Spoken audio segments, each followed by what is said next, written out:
ये सेशन भाई आप लोग के लिए काफ़ी इम्पोर्टेंट होने वाला है। इस सेशन में हम लोग अपने फूरियर सीरीज़ को स्टार्ट कर रहे हैं और फूरियर सीरीज़ का जो फर्स्ट फॉर्म है भाई यानी ट्रिग्नोमेट्री फॉर्म, इसको काफ़ी डिटेल में आज के सेशन में कवर कर लेंगे। लास्ट वाले सेशन में हम लोगों ने ट्रिग्नोमेट्री से रिलेटेड कुछ इंपॉर्टेंट फार्मूलाज को ड्राइव किया था, साथ ही साथ कुछ इंपॉर्टेंट टर्म्स का इंटीग्रेशन भी देखा था भाई। आज के सेशन को स्टार्ट करने से पहले हम लोग यहाँ पे एक छोटा सा रिवीजन करेंगे भाई, ताकि लास्ट वाले सेशन के साथ हम लोग कनेक्ट हो सके। और एक दो और इम्पॉर्टेंट कॉन्सेप्ट मैं यहाँ पे प्रोवाइड करूंगा जो कि बार बार इलेक्ट्रिकल इंजीनियरिंग या फिर कहिए जनरल साइंस में यूज होता है भाई। ओके, उसके बाद हम लोग फूरियर सीरीज को स्टार्ट करेंगे। सबसे पहले भाई लास्ट वाले सेशन में मैंने आपको एंगल का डेफिनेशन दिया था। एंगल इक्वल टू क्या था? Arc length upon radius. और फिर एंगल के अंदर भी हम लोगों ने सब यूनिट्स को डिफाइन किया था भाई, है ना। यानी एंगल के अंदर भी सब यूनिट्स होते हैं। जैसे आपका 1 डिग्री जो है 60 मिनट्स के बराबर होता है, और आप कह सकते हैं 1 मिनट जो है भाई 60 सेकंड के बराबर होता है। सही बात है। उसके बाद हम लोगों ने ट्रिग्नोमेट्री रेशियो के बारे में बात किया था भाई, या फिर इसको हम लोग शॉर्टकट में टी रेशियो बोलते हैं, और ये टोटल 6 होते हैं। सबसे पहला था जैसे साइन थीटा हो गया, फिर आपका कॉस थीटा हो गया, फिर आपका टैन थीटा हो गया, और अगर इसका रेसिप्रोकल देखें भाई, या फिर यहीं पे मैं लिख देता हूँ, 4th नंबर पे आपका कॉसेक थीटा हो गया, 5th नंबर पे आपका सेक थीटा हो गया, और 6th नंबर पे हो जाएगा आपका कॉट थीटा। ओके, तो टोटल 6 ट्रिग्नोमेट्री रेशियो होते हैं, और इसका हम लोग को फार्मूला ऑलरेडी पता है। Sine theta equal to P by H, cos theta equal to B by H, tan theta equal to P upon B. Cosec यानी साइन का जस्ट उल्टा होता है भाई, इसके सामने सामने लिखा हो साइन का उल्टा, या फिर साइन का रेसिप्रोकल कोसेक, कॉस का रेसिप्रोकल सेक, टैन का रेसिप्रोकल कॉट। तो इसका जस्ट उल्टा कर दिया यानी एच अपॉन पी हो जाएगा। कॉस का उल्टा कर देंगे यानी एच अपॉन बी आपका सेक थीटा हो जाएगा, और कॉट थीटा क्या हो जाएगा? बी अपॉन पी हो जाएगा भाई। ठीक है, तो टोटल 6 ट्रिग्नोमेट्री रेशियो होते हैं, जिसको हम लोग शॉर्टकट में टी रेशियो बोलते हैं। इसके बाद हम लोगों ने एक राइट एंगल ट्रायंगल लेकर के पाइथागोरस थ्योरम ड्राइव किया था, है ना। यानी हाइपोटेनस का स्क्वायर इक्वल टू क्या होता है? परपेंडिकुलर का स्क्वायर प्लस बेस का स्क्वायर। फिर हम लोगों ने दोनों तरफ एच स्क्वायर से डिवाइड किया था, तो हम लोग का एक और फॉर्मूला आया था भाई, sine square theta plus cos square theta equal to 1, है ना। ये हम लोग का सबसे पहला फार्मूला था। फिर हम लोगों ने इसको फर्स्ट इक्वेशन माना था। फिर हम लोगों ने फर्स्ट टाइम जो है यानी फर्स्ट केस में साइन स्क्वायर थीटा को इसको दोनों तरफ डिवाइड किया था, तो यहाँ से हम लोग का एक और फार्मूला ड्राइव हो रहा था, 1 प्लस, है ना, ये हो जाएगा आपका cos square theta upon sine square theta. तो भाई ये हो जाएगा कॉट स्क्वायर थीटा, और इधर हो जाएगा 1 by sine square theta, 1 by sine square, यानी आपका ये हो जाएगा कोसेक स्क्वायर थीटा। तो ये मेरा एक और फार्मूला एक तरीके से बन करके आया था। फिर इक्वेशन 1 में हम लोगों ने फिर से क्या किया था, इस बार साइन स्क्वायर थीटा से डिवाइड ना करके कॉस स्क्वायर थीटा से डिवाइड किया था, है ना। यानी सेकंड केस में हम लोगों ने इस इक्वेशन को कॉस स्क्वायर थीटा से डिवाइड किया दोनों तरफ। तो यहाँ पे क्या बन रहा था? ये बन रहा था आपका tan square theta plus 1 equal to 1 by cosec square, और 1 बाय कॉसेक यानी ये हो जाएगा आपका सेक स्क्वायर थीटा के। ठीक है, तो एक ये मेरा फार्मूला बना था भाई। तो यहाँ पे एक फार्मूला, दूसरा फार्मूला, तीसरा फार्मूला, 3 फार्मूला हम लोगों ने यहाँ पे ड्राइव किया था पाइथागोरस थ्योरम से। फिर हम लोगों ने भाई साइन ए प्लस बी का फार्मूला देखा था। क्या थी आपका? साइन ए इंटू कॉस बी, और यहाँ पे प्लस है तो यहाँ भी प्लस हो जाएगा, ये हो जाएगा आपका cos A into sine B. और अगर हम लोग साइन ए माइनस बी का करें तो भाई यहाँ पे माइनस आ जाता था, और यहाँ पे भी माइनस आ जाता था। ओके, उसी तरीके से हम लोगों ने कॉस ए प्लस बी का देखा था भाई, ये था आपका cos A into cos B, और यहाँ पे प्लस है तो यहाँ पे माइनस हो जाता था, साइन ए इंटू साइन बी। और उसी तरीके से कॉस ए माइनस बी का करते तो भाई यहाँ पे माइनस है तो यहाँ पे प्लस हो जाता था। उसी तरीके से फिर हम लोगों ने टेन ए प्लस बी का देखा था भाई, ये क्या था आपका?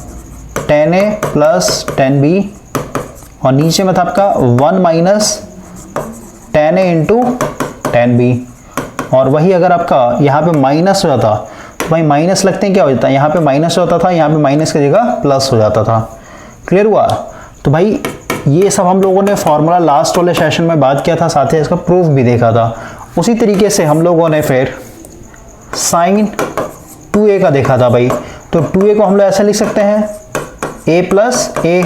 अब अगेन क्या हो जाएगा आपका, साइन a प्लस बी पे टूट जाएगी, इस फॉर्मूला पे टूट जाएगी, क्या हो जाएगा आपका sine a into cos A.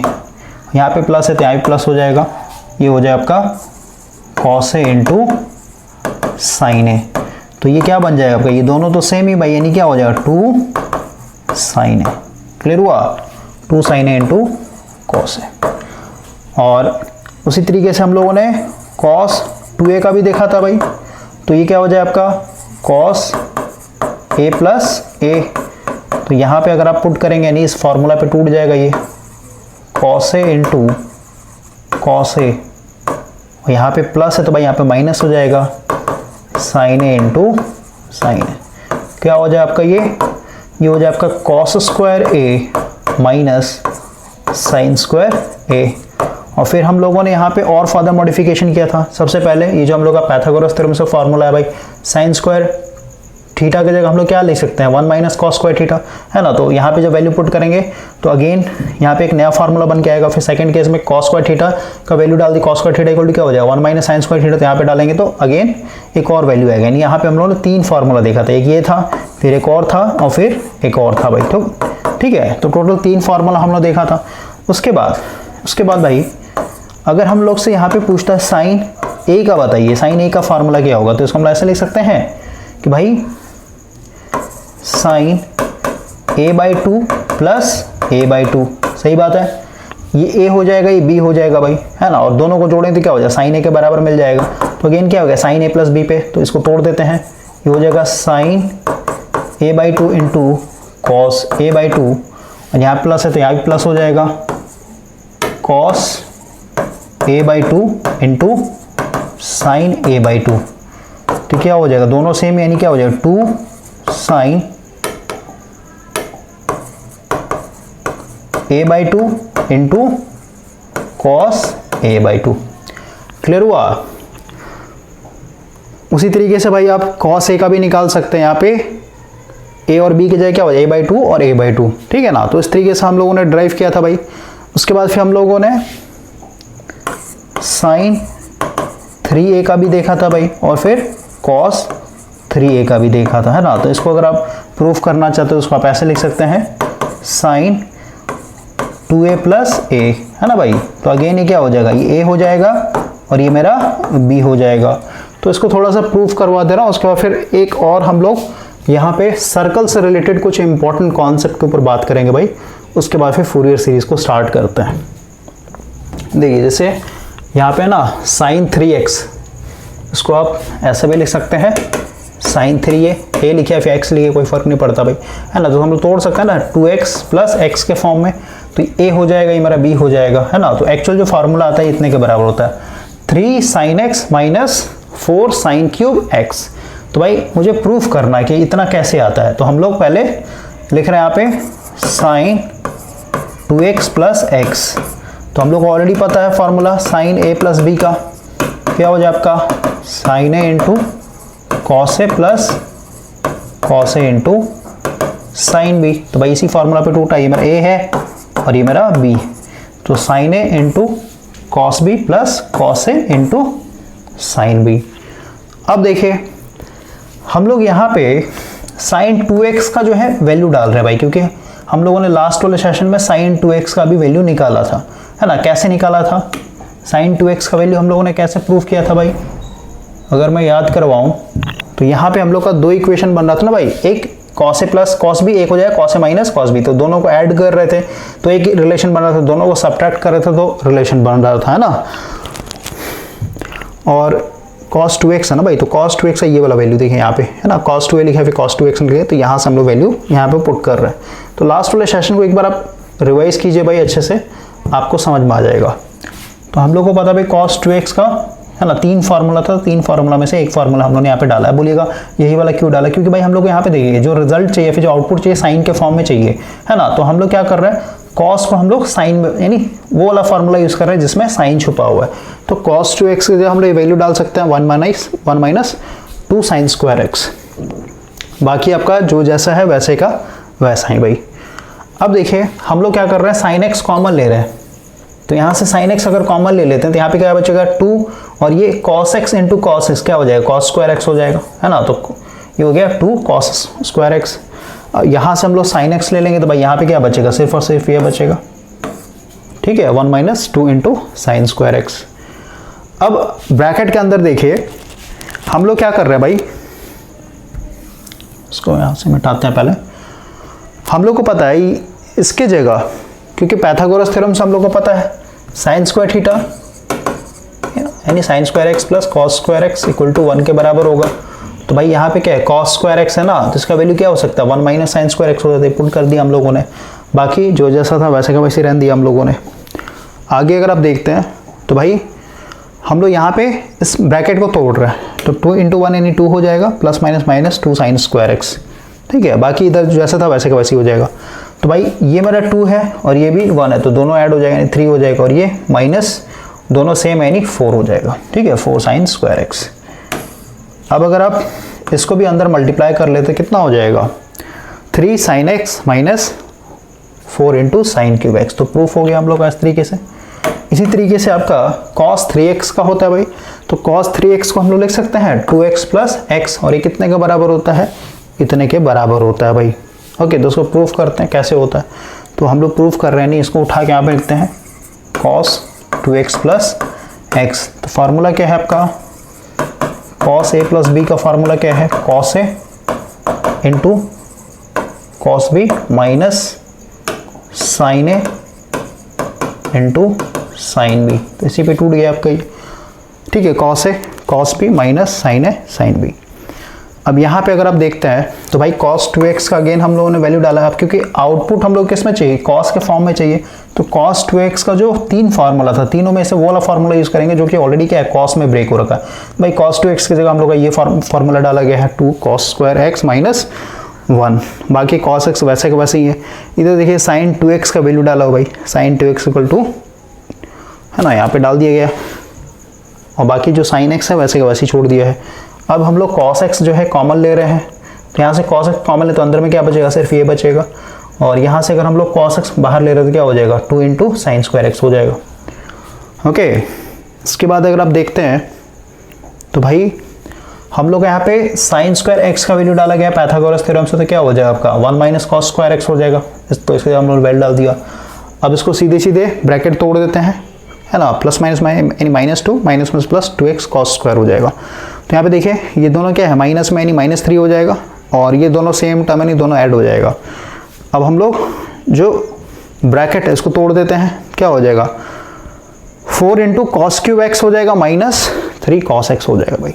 Okay ना, तो इस तरीके से हम लोगों ने जितने भी कंपाउंड्स फार्मूले थे भाई, कंपाउंड का मतलब क्या, जैसे 2a हो गया यानी साइन 2a हो गया, या फिर कहिए इसी को हम लोग डबल एंगल फार्मूला भी बोलते हैं भाई। अब हम लोग आज के इस कॉन्सेप्ट के ऊपर आते हैं, ये आपका सर्कुलर फंक्शन भाई। ओके, इसमें बहुत सारे स्टूडेंट को कंफ्यूजन होता है, ये सब मैं इसलिए करवा रहा हूँ ताकि एक जगह आपका पूरा का पूरा फार्मूला वाला लेक्चर जो है आपके पास मिल जाए। ओके, ताकि फ्यूचर में भाई कभी दिक्कत हो तो आप लेक्चर देख सकें, है ना। ऐसे तो हम लोग पूरे सीरीज में यूज़ करेंगे। देखिए भाई, बहुत सारे स्टूडेंट को दिक्कत होता है कि भाई साइन जो है, जैसे फर्स्ट क्वाड्रेंट है, सेकंड क्वाड्रेंट है, थर्ड है, फोर्थ, है ना। ये मेरा फर्स्ट है, सेकंड, थर्ड और ये फोर्थ। तो सबको पता है फर्स्ट में जो ऑल पॉजिटिव होता है, यानी जितने भी टी रेशियो भाई, है ना, sine theta, cos theta, tan theta, cot theta, है ना, सारे पॉजिटिव होते हैं। सेकंड क्वाड्रेंट की बात करें तो भाई इसमें कॉस और कॉस का जो उल्टा होता है भाई सेक, है ना, ये दो पॉजिटिव होते हैं, इसमें टैन और कॉट पॉजिटिव होता है। तो कैसे हम लोग को पता चलता है, या फिर ये रटने वाली चीज़ नहीं है, इसको अगर आप एक बार समझ जाते हैं कॉन्सेप्ट से तो कभी भी आपको दिक्कत नहीं होगा भाई। तो हम लोग क्या कर रहे हैं, हम लोगों ने भाई सबसे पहले अपना क्वाड्रेंट दिखा दिया इस तरीके से, या फिर आप कहिए एक सर्कल बना लीजिए और सर्कल को भाई आप 4 पार्ट में डिवाइड कर दिए इस तरीके से, ठीक है। तो ये मेरा फर्स्ट क्वाड्रेंट है, सही बात है। तो भाई हम लोगों ने क्या किया, एक रैंडम जो है, एक रैंडम यहाँ पे एंगल ले लिया है, ठीक है। थीटा एंगल ले लिया, क्योंकि हम लोगों को पता भाई एंटी क्लॉकवाइज आएंगे तो एंगल मेरा पॉजिटिव होता है, क्लॉकवाइज आएंगे तो मेरा एंगल जो होता है नेगेटिव लिया जाता है। सही बात है। तो हम लोग एंटी क्लॉकवाइज जा रहे हैं तो सीधी सी बात है थीटा एंगल मैंने यहाँ पे पॉजिटिव दिखा रखा है। अब यहाँ पे एक पॉइंट कंसिडर कर लेते हैं। अब क्योंकि भाई ये पॉइंट है तो इसका कुछ ना कुछ कोऑर्डिनेट होगा ना, तो मान लेते हैं मेरा एक्स और वाई इसका क्या है कोऑर्डिनेट। ओके, तो अगर हम लोग भाई यहाँ से इस तरीके से दिखाएं तो ये क्या हो जाएगा आपका भाई, इसका कोऑर्डिनेट है ना एक्स और वाई, तो भाई ये जो हाइट होगा कितने के बराबर हो, इतने बराबर यानी वाई के बराबर, ये क्या हो जाएगा वाई हो जाएगा, वाई कोऑर्डिनेट्स, और ये जो लेंथ होगा ये वाला ये क्या हो जाएगा इसका एक्स कोऑर्डिनेट हो जाएगा, कोई दिक्कत नहीं। तो अगर ये हम लोग का 90 डिग्री भाई, अब हम लोग यहाँ पे भाई अपने ट्रिग्नोमेट्रिक रेशियो की बात करें तो जैसे मान लेते हैं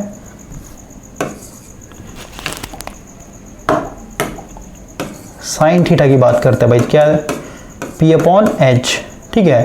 तो अगर आप यहाँ पे देखें भाई इस ट्रायंगल में देखें ना, इस ट्रायंगल में अगर आप देखते हो तो ये थीटा अगर आप कंसिडर कर रहे हैं तो भाई ये क्या हो जाएगा आपका बेस हो जाएगा, है ना, ये मेरा बेस हो जाएगा, ये मेरा परपेंडिकुलर हो जाएगा और ये मेरा हाइपोटेनस हो जाएगा। सही बात है। तो अब देखिए भाई जो मेरा परपेंडिकुलर है पॉजिटिव है, क्योंकि भाई क्वाड्रेंट में भाई आपको पता है ना इधर जो होता है ना, इधर मेरा x जो होता है पॉजिटिव होता है। सही बात है। इधर y मेरा पॉजिटिव होता है, इधर अगर आप x मेरा नेगेटिव होता है, इधर आएंगे नीचे आएंगे तो इधर y मेरा नेगेटिव होता है। ठीक है। तो भाई अब देखिए ये जो y है जिसको हम लोग परपेंडिकुलर बोल रहे हैं तो पॉजिटिव है फर्स्ट क्वाड्रेंट में, और जो x है मेरा जिसको हम लोग बेस बोल रहे हैं भी क्या होगा, इसका वैल्यू हमेशा पॉजिटिव होगा। सही बात है। तो अगर आप साइन थीटा की बात करें तो भाई p मेरा पॉजिटिव है और ये जो हाइपोटेनस है तो हमेशा पॉजिटिव रहेगा ही रहेगा, है ना। तो अब देखिए कि भाई p मेरा एक तरीके से पॉजिटिव है, ठीक है, तो इसका जब रेशियो निकालेंगे तो हमेशा क्या होगा आपका पॉजिटिव मिलेगा। उसी तरीके से कॉस थीटा की बात कर लेते हैं तो B/H, या फिर कहिए tan थीटा की बात कर लेते हैं P/B, है ना। तो भाई इसमें b भी पॉजिटिव p भी पॉजिटिव, तो उसका रेशियो क्या होगा ऑलवेज पॉजिटिव होगा। तो अब देखिए भाई जो भी मेरा 6 ट्रिग्नोमेट्रिक रेशियो है इसका जो फार्मूला है एक तरीके से वो सारे के सारे जब रेशियो कैलकुलेट करेंगे तो पॉजिटिव आता है, यानी फर्स्ट क्वाड्रेंट में जितने भी ट्रिग्नोमेट्रिक रेशियो होते हैं वो कांस्टेंट यानी पॉजिटिव होंगे भाई, कांस्टेंट नहीं पॉजिटिव होंगे। जैसे sine theta equal to P/H, cos theta equal to B/H, cot theta equal to B/P, ये सारा का सारा वैल्यू क्या आएगा आपको पॉजिटिव आता है। इसलिए हम लोग क्या बोलते हैं भाई फर्स्ट क्वाड्रेंट के अंदर हम लोग का ऑलवेज पॉजिटिव होता है सारे टी रेशियोज। उसी तरीके से अगर हम लोग सेकेंड क्वाड्रेंट की बात करें तो सेकेंड क्वाड्रेंट में देखिए इस बार हम लोग का ये जो पॉइंट है, ये जो पॉइंट है भाई इसके सामने सामने ले लेते हैं यहाँ से, है ना, ये पॉइंट मेरा यहाँ पहुँच जाएगा तो भाई, और ये जो हाइट था ये इधर आ जाएगा, ओके, और ये जो एंगल था ये एंगल इधर आ जाएगा। ठीक है। अभी भी एंगल हम लोग क्या कर रहे हैं एंटी क्लॉकवाइज से काउंट कर रहे हैं। सीधी सी बात है भाई इसका मिरर इमेज हम लोगों ने यहाँ पे बना रखा है। ठीक है। तो इस बार देखिए भाई कि ये जो मेरा y होगा ये y क्या है अभी भी इतना हाइट के बराबर है, नहीं y अभी भी मेरा क्या होगा पॉजिटिव होगा। क्लियर हुआ। लेकिन x जो है भाई इस बार ये जो मेरा x है ये क्या हो जाएगा इस बार नेगेटिव में चला जाएगा। क्लियर हुआ। तो अब अगर हम लोग इस ट्रायंगल के लिए जितने भी ट्रिग्नोमेट्रिक रेशियो है ना, इस पॉइंट का जो कोऑर्डिनेट होगा x जो है माइनस में है और y जो है मेरा पॉजिटिव में। तो अगर हम लोग यहाँ पे साइन थीटा की बात करें क्या है आपका P/H, तो भाई देखिए परपेंडिकुलर की अगर बात करें तो परपेंडिकुलर मेरा क्या y है, इसका मतलब क्या ये मेरा पॉजिटिव होगा, यानी साइन थीटा मेरा क्या होगा पॉजिटिव होगा इस बार y। ठीक है ना। यानी जिस ट्रिग्नोमेट्रिक रेशियो में बेस का कॉन्सेप्ट आएगा यानी बेस आएगा, जिस फार्मूला में बेस आएगा वो वैल्यू क्या हो जाएगा नेगेटिव हो जाएगा। तो अगर आप यहाँ पे देखें किस किस में आपका बेस आ रहा है, यानी कॉस थीटा में आ रहा है तो कॉस थीटा मेरा क्या होगा सेकंड क्वाड्रेंट में नेगेटिव होगा भाई, कॉट थीटा भी क्या हो जाएगा नेगेटिव हो जाएगा, टैन थीटा भी क्या हो जाएगा नेगेटिव हो जाएगा। ओके। बाकी जो साइन थीटा है साइन का जो रिवर्स है भाई या फिर रेसिप्रोकल है वो सिर्फ और सिर्फ क्या होगा पॉजिटिव होता है। इसलिए हम लोग क्या कहते हैं सेकंड क्वाड्रेंट में साइन और कॉसेक यानी साइन और जो कॉसेक है भाई वो पॉजिटिव होगा, जो रेस्ट ऑफ या फिर कहिए जो रिमेनिंग है वो एक तरीके से नेगेटिव में चला जाता है। ओके। तो इसमें आपका ऑल पॉजिटिव था फर्स्ट क्वाड्रेंट में, ऑल पॉजिटिव। सेकंड क्वाड्रेंट की अगर बात करें तो भाई इसमें आपका साइन थीटा या फिर साइन और इसका जस्ट रेसिप्रोकल जो कि है कॉस, ये सिर्फ और सिर्फ पॉजिटिव होता है। उसी तरीके से अगर हम लोग थर्ड क्वाड्रेंट की बात करें, ओके, तो ये लिखा हुआ भाई in second quadrant base negative में है। तो अगर आप यहाँ पे निकालते हैं यहाँ पे लिखा ना tan theta cot theta cos theta sec theta ये सारे नेगेटिव होंगे, बाकी साइन और कॉसेक जो होगा आपका पॉजिटिव होगा भाई। थर्ड क्वाड्रेंट में आते हैं। थर्ड क्वाड्रेंट कहना मतलब क्या, हम लोग का कुछ इस तरीके का यहाँ पे डायग्राम बनेगा भाई। ओके, ये अभी भी एंगल हम लोग उतना ही ले रहे हैं थीटा, ठीक है, और ऑलवेज क्या कर रहे हैं, एंटी क्लॉकवाइज में लेकर चल रहे हैं। इस बार जो है मेरा ये एक तरीके से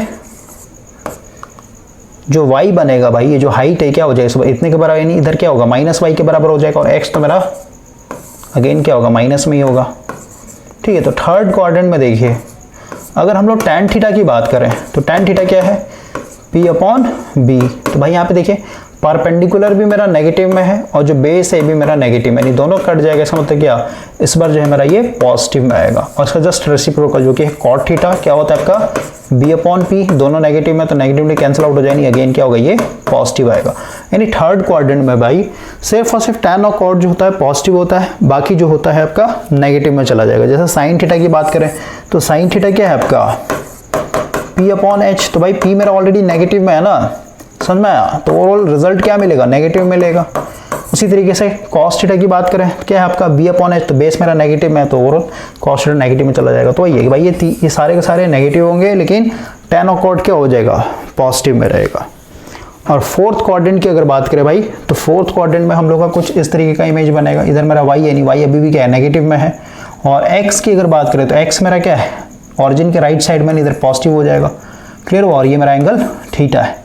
तो इस बार अगेन हम लोग देखें कि भाई जो cos और sec होगा, जैसे cos थीटा इक्वल टू क्या है, B/H। तो बेस मेरा पॉजिटिव भाई, x/H है ना, ये पॉजिटिव आएगा हमेशा। sec की बात करें जस्ट रेसिप्रोकल H/B, तो ये भी पॉजिटिव। बाकी जो होगा, जैसे अगर आप tan थीटा की बात करते हैं तो tan थीटा क्या हो जाएगा आपका, ये हो जाएगा P/B। तो भाई परपेंडिकुलर क्या है मेरा, माइनस में है ना, समझ गए, तो रिजल्ट में को माइनस देखने को मिलेगा। साइन थीटा की बात करें तो भाई क्या है, P/H। तो P मेरा क्या है, माइनस में, तो ये साइन थीटा, यानी cos और sec के अलावा बाकी जितने भी हैं वो सारे के सारे नेगेटिव देखने को मिलेंगे आपको। तो इस तरीके से भाई हम लोग क्या कर रहे हैं, पूरा का पूरा कॉन्सेप्चुअली समझ रहे हैं कहाँ पे कौन सा टी रेशियो फिर ट्रिग्नोमेट्री रेशियो पॉजिटिव होता है, कहाँ पे नेगेटिव होता है। और इसको याद करने का ट्रिक है ये भाई, ऐड शुगर टू कॉफी, ये 2 है आपका। इसका मतलब क्या हुआ, ऐड मतलब ए का मतलब क्या भाई, इसमें ऑल पॉजिटिव होता है, फर्स्ट क्वाड्रेंट में ऑल पॉजिटिव होता है, इसको हम एंटी क्लॉकवाइज लेके चलते हैं, add sugar to coffee. Second quadrant में क्या है, शुगर, यानी यहाँ पे साइन हो जाएगा, और साइन का उल्टा क्या होता है आपका, कोसेक, ठीक है।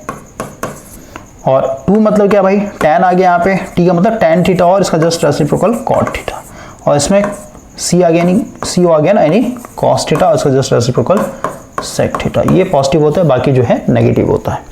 क्लियर हो गया। अब आगे बढ़ते हैं थोड़ा सा।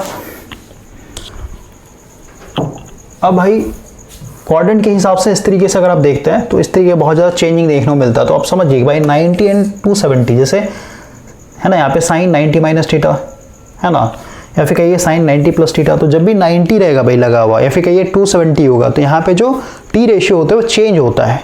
ओके, चेंज होने का मतलब क्या है, जैसे देखिए हम लोगों ने अभी देखा ना कि भाई साइन थीटा है, कॉस थीटा है, टैन थीटा है। तो एक होता है रेसिप्रोकल, हमने यहाँ पे अभी रेसिप्रोकल की बात कर रहे हैं भाई। तो रेसिप्रोकल में साइन जो है किस में चेंज होता है, कॉसेक में होता है भाई, ठीक है। इसका रेसिप्रोकल है, या फिर आप कह सकते हैं sine theta equal to 1 by cosec theta होता है भाई। कॉस की बात करें तो भाई ये 1 बाय सेक थीटा होता है। टैन थीटा की बात करें तो भाई ये 1 बाय कॉट थीटा होती है। इनका रेसिप्रोकल है भाई। लेकिन चेंज की अगर बात करें, है ना, कौन सा टी रेशियो किस में चेंज होता है, तो ये चीज़ आपको ध्यान रखना भाई, साइन थीटा जो है हमेशा कॉस थीटा में चेंज होता है। क्लियर हुआ। उसी तरीके से अगर आप टैन थीटा की बात करें तो भाई ये कॉट थीटा में चेंज होता है, ठीक है। रेसिप्रोकल और चेंज में मतलब आपको कंफ्यूजन नहीं होना चाहिए भाई। और बाकी जो बच गया आपका जो सेक थीटा, ये किस में चेंज हो जाएगा, कॉसेक थीटा में। ओके, तो यहाँ पे हम लोग चेंज की बात कर रहे हैं, रेसिप्रोकल की बात नहीं हो रही है, चेंज की बात है भाई। 90 और 270 हो तो चेंज होता है, यानी साइन जो है कॉस में चेंज होता है, कॉस जो है साइन में चेंज होता है, टैन जो है कॉट में चेंज होता है। उसी तरीके से यहाँ पे और लिखा, तो ज़्यादातर हम लोग यही यूज़ करते हैं भाई, साइन कॉस, ठीक है। तो साइन कॉस में फिर कॉस साइन में, और टैन कॉट में फिर कॉट साइन में चेंज होता है एक तरीके। अब देखिए हम लोग कैसे एक तरीके से इसको लिखते हैं भाई। तो सबसे पहले आप पकड़िए भाई 90 माइनस थीटा है, इसका मतलब क्या हुआ भाई, ये मेरा फर्स्ट क्वाड्रेंट कितना होता है 90। अब देखिए भाई 90 में से कुछ एंगल माइनस करें, हमारे 90 में से 15 माइनस कर रहे हैं, फिर कहीं 90 में से 1 डिग्री माइनस कर रहे हैं, तो अगेन किस में आ जाएंगे, फर्स्ट क्वाड्रेंट में ही तो रहेंगे। 90 में से 1 घटाइए, फिर 10 घटाइए, फिर 15 घटाइए, भाई अगेन हम लोग क्या आ रहा है, फर्स्ट क्वाड्रेंट में ही आ रहा है। इसका मतलब क्या हुआ, ये जो लिखा गया है ये सीधे सीधे आपके फर्स्ट क्वाड्रेंट को बताता है। ओके, अब जैसे यहाँ पे साइन 90 प्लस थीटा, तो क्योंकि भाई 90 लग चुका है यहाँ पे, तो हम लोग को पता है चेंज होगा, तो साइन किस में चेंज होगा, कॉस में चेंज होगा। उसी तरीके से cos 90 माइनस थीटा, इसका मतलब cos किस में चेंज होगा, साइन में चेंज होगा। tan 90 माइनस थीटा, tan किस में चेंज होगा, cot में चेंज होगा। उसी तरीके से यहाँ पे देखिए ये 90 प्लस थीटा है, 90 प्लस थीटा यानी 90 प्लस थीटा, इनको जोड़ेंगे तो भाई कहाँ पहुंच जाएंगे, सेकंड क्वाड्रेंट में, है ना। यानी ये सेकंड क्वाड्रेंट के बारे में बता रहा भाई आपको।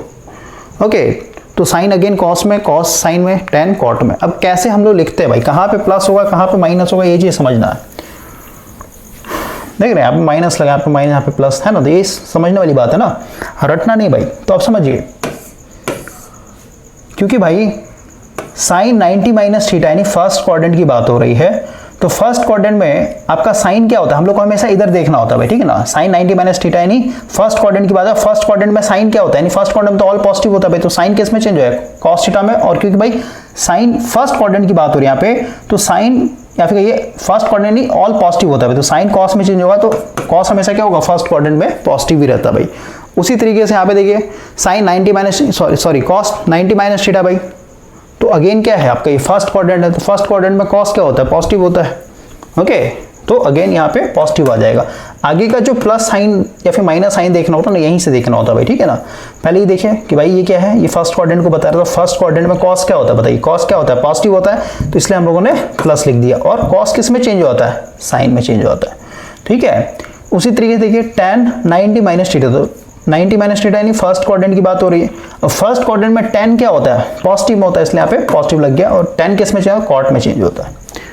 अब आते हैं यहाँ पे, सबसे पहले ये बता रहा है सेकंड क्वाड्रेंट, तो सेकंड क्वाड्रेंट में हम लोग को पता है भाई सिर्फ और सिर्फ साइन और जो कॉसेक होता है ना, ये सिर्फ एक तरीके से पॉजिटिव होते हैं, बाकी जो होते हैं नेगेटिव होते हैं। तो पहले समझिए साइन है, ठीक है, और कहाँ है हम लोग, सेकंड क्वाड्रेंट में। तो सेकंड क्वाड्रेंट में साइन क्या होता है, जस्ट लिख दिया पॉजिटिव होता है, यानी सबसे पहले यहाँ पे प्लस लगा दीजिए, ठीक है। अब साइन किस में चेंज होता है, कॉस में, तो कॉस थीटा लिख दीजिए आप।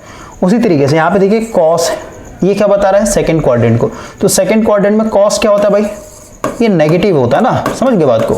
तो सबसे पहले कॉस सेकंड क्वाड्रेंट में नेगेटिव होता है, तो नेगेटिव साइन दे दीजिए। और क्योंकि भाई कॉस जो होता है साइन में चेंज होता है, तो लिखिए साइन थीटा यहाँ पे। उसी तरीके से ये सेकंड क्वाड्रेंट को बता रहा है, सेकंड क्वाड्रेंट में tan क्या होता है, नेगेटिव होता है, तो नेगेटिव लिख दीजिए। और tan फिर किस में चेंज होता है, कॉट थीटा में चेंज होता है। यानी यहाँ पे जो प्लस माइनस दे रहे भाई, वो हमेशा इसी चीज को देखना होता है, ठीक है ना, इसको देखना होता है, इधर वाले को नहीं देखना होता है। ओके, उसी तरीके से अगर आप यहाँ पे आते हैं, जैसे साइन 270 माइनस थीटा, तो भाई यहाँ पे देखिए ये मेरा 90 हुआ, फिर ये 90 हुआ, कितना हो गया 180, और यहाँ पे अगर 100 मतलब 90 और जोड़े 270 होगा, है ना। ये पूरा पूरा भाई 90 प्लस 90 प्लस 90 जोड़िए कितना हो जाएगा, है ना, 9 3 जा 27, 270 हो गया ना पे। 270 में माइनस थीटा, इसका मतलब क्या, फिर से हम लोग को इधर कहीं आना है, नहीं इधर कोई एंगल बनेगा, ये एंगल, ठीक है भाई, ये पूरा का पूरा एंगल बनेगा यहाँ पे, ठीक है। यानी थर्ड क्वाड्रेंट की बात हो रही है भाई। तो थर्ड क्वाड्रेंट में हम लोग का क्या है, सिर्फ और सिर्फ tan और इसका जस्ट अपोजिट यानी cot थीटा, ये दोनों सिर्फ और सिर्फ पॉजिटिव होते हैं, बाकी नेगेटिव होगा भाई। तो देखिए साइन 270 माइनस थीटा यानी थर्ड क्वाड्रेंट में, तो थर्ड क्वाड्रेंट में साइन क्या होता है, नेगेटिव होता है, तो पहले नेगेटिव दे दीजिए। और साइन किस में चेंज होता है, क्योंकि 270 है ना, तो 90 और 270 चेंज होता है, तो भाई साइन किस में चेंज हो जाएगा, कॉस थीटा में चेंज हो जाएगा। उसी तरीके से ये अगेन कॉस किस में, थर्ड क्वाड्रेंट में, तो भाई कॉस क्या होता है, थर्ड नेगेटिव होता है, तो नेगेटिव दे दिए साइन। और कॉस किस में चेंज होगा, साइन में चेंज हो जाएगा। उसी तरीके से देखिए tan, तो भाई थर्ड क्वाड्रेंट को बताता है, थर्ड क्वाड्रेंट में tan क्या होता है, पॉजिटिव होता है, तो पहले पॉजिटिव साइन लगाइए। और tan किस में चेंज हो जाएगा, कॉट में चेंज हो जाएगा। क्लियर हुआ। अब इसी तरीके से भाई हम लोग यहाँ पे अगर प्लस वाला देखते हैं, 270 प्लस थीटा, यानी यहाँ से लेके यहाँ 270 था, प्लस थीटा और करेंगे तो भाई कहाँ पहुंच जाएंगे, फोर्थ क्वाड्रेंट में। तो फोर्थ क्वाड्रेंट मेरे को पता है भाई, फोर्थ क्वाड्रेंट में कॉस और जो इसका उल्टा होता है यानी cosec theta, sorry sec theta, ये सिर्फ पॉजिटिव होते हैं, बाकी आपका नेगेटिव होगा। तो भाई देखिए हम लोग का साइन कहाँ है, फोर्थ क्वाड्रेंट। तो साइन फोर्थ क्वाड्रेंट में क्या होता है, नेगेटिव होता है, तो पहले नेगेटिव साइन दे दिया। साइन किस में चेंज होगा, कॉस में चेंज हो जाएगा। कॉस क्योंकि भाई फोर्थ क्वाड्रेंट, और फोर्थ क्वाड्रेंट में कॉस पॉजिटिव होता है, तो पॉजिटिव साइन लग जाएगा, कॉस साइन में चेंज हो जाएगा। tan जो होता है मेरा फोर्थ क्वाड्रेंट में नेगेटिव होता है, और tan कॉट में चेंज हो जाएगा। ओके, अब आते हैं 180 एंड 360 में। तो भाई इसमें कोई चेंज नहीं होता है। तो अगर यहाँ पे देखते हैं भाई साइन 180 माइनस थीटा, तो 180 मतलब ये पूरा एंगल 180 हो गया ना, 90 प्लस 90। तो भाई 180 और 180 में से कुछ घटाना है, तो सीधी सी बात है कुछ घटाएंगे, इसका मतलब क्या, अभी हम लोग सेकंड क्वाड्रेंट, नहीं ये सेकंड क्वाड्रेंट की बात हो रही भाई। तो ये लिखा हुआ है 180 माइनस थीटा, यानी सेकंड क्वाड्रेंट की बात हो रही है। सेकंड क्वाड्रेंट में हम लोग को पता है भाई कि इसमें सिर्फ और सिर्फ साइन और साइन का उल्टा यानी कॉसेक थीटा जो है पॉजिटिव होता है, बाकी आपका नेगेटिव रहता है भाई।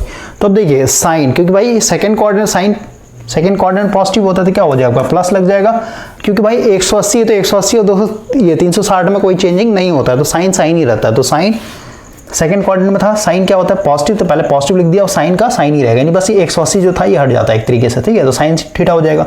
अगेन ये सेकंड क्वाड्रेंट में कॉस क्या होता है आपका नेगेटिव होता है भाई, तो नेगेटिव पहले साइन लगा दिया, कॉस में ही रहेगा, तो उसमें चेंजिंग नहीं होता है। ये सेकंड क्वाड्रेंट में tan है, तो tan सेकंड क्वाड्रेंट में क्या होता है नेगेटिव, तो नेगेटिव साइन दे दिए, tan थीटा हो जाएगा। अब आते हैं आगे 180 प्लस थीटा, यानी 180 प्लस थीटा यानी ये पूरा 180 है भाई।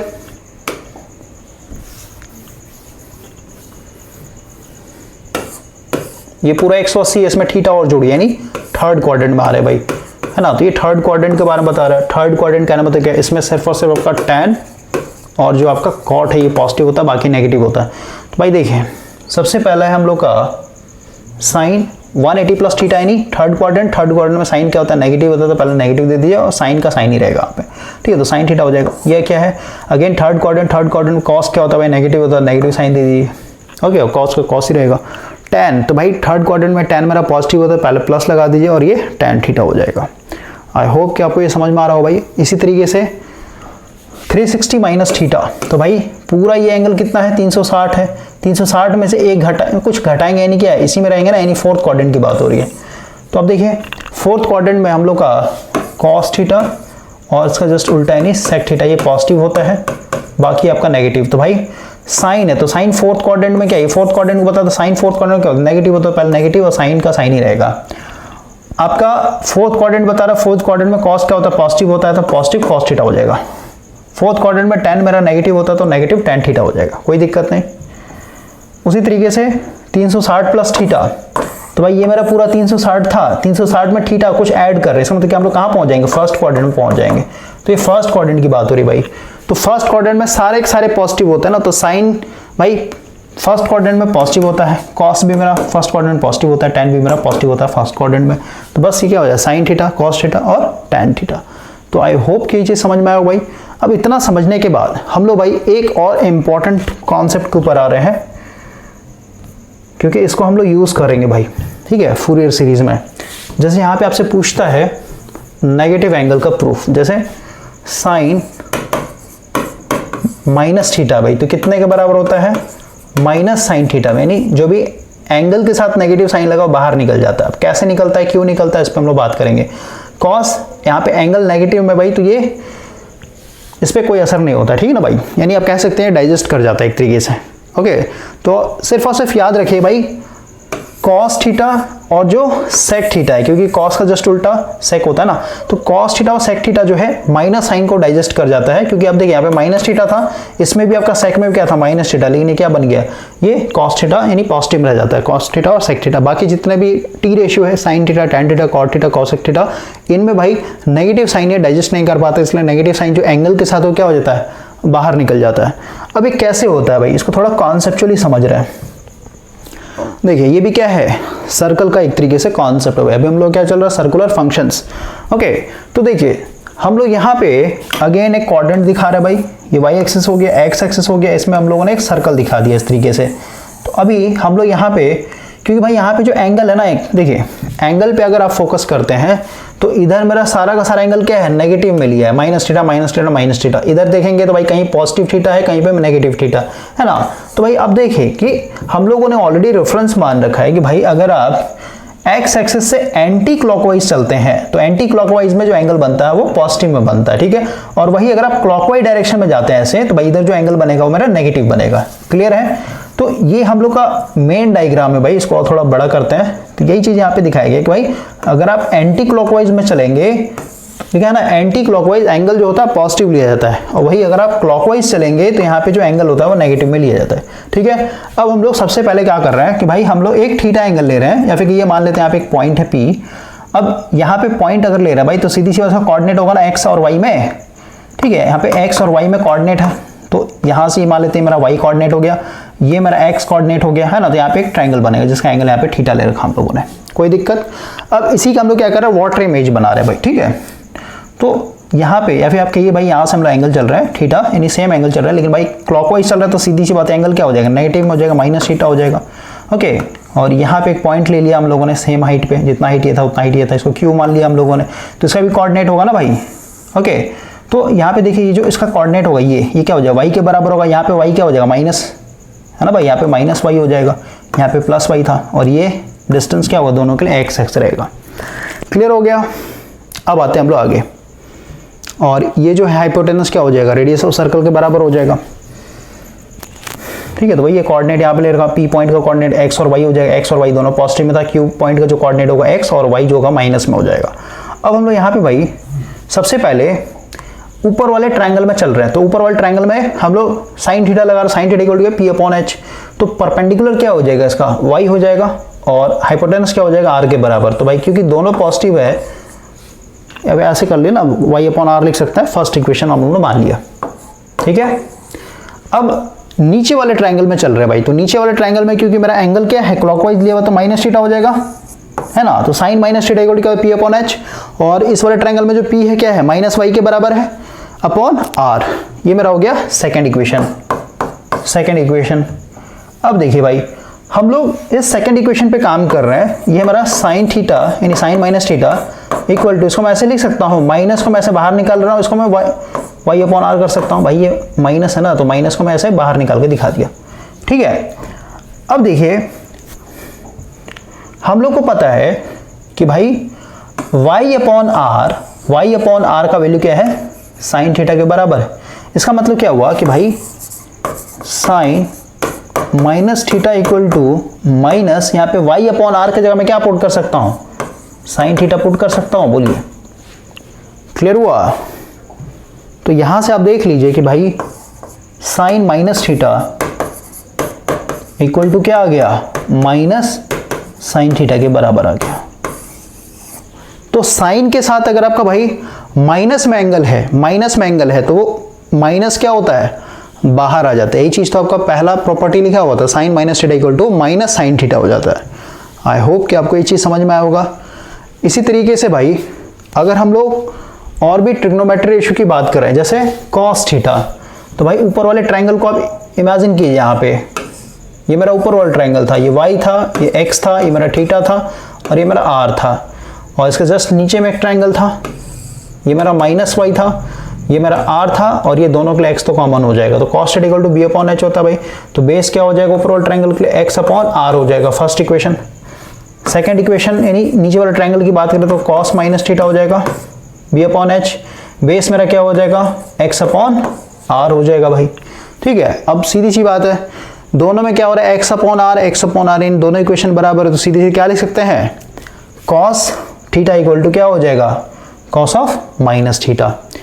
या फिर आप ऐसे कह सकते हैं भाई cos minus theta equal to क्या है, cos थीटा के बराबर है। समझ में आया, यानी cos के केस में जो माइनस साइन है, माइनस साइन का कोई भी इंपैक्ट नहीं देखने को मिलता है। तो यही प्रॉपर्टी आपका यहाँ पे लिखा हुआ था कि भाई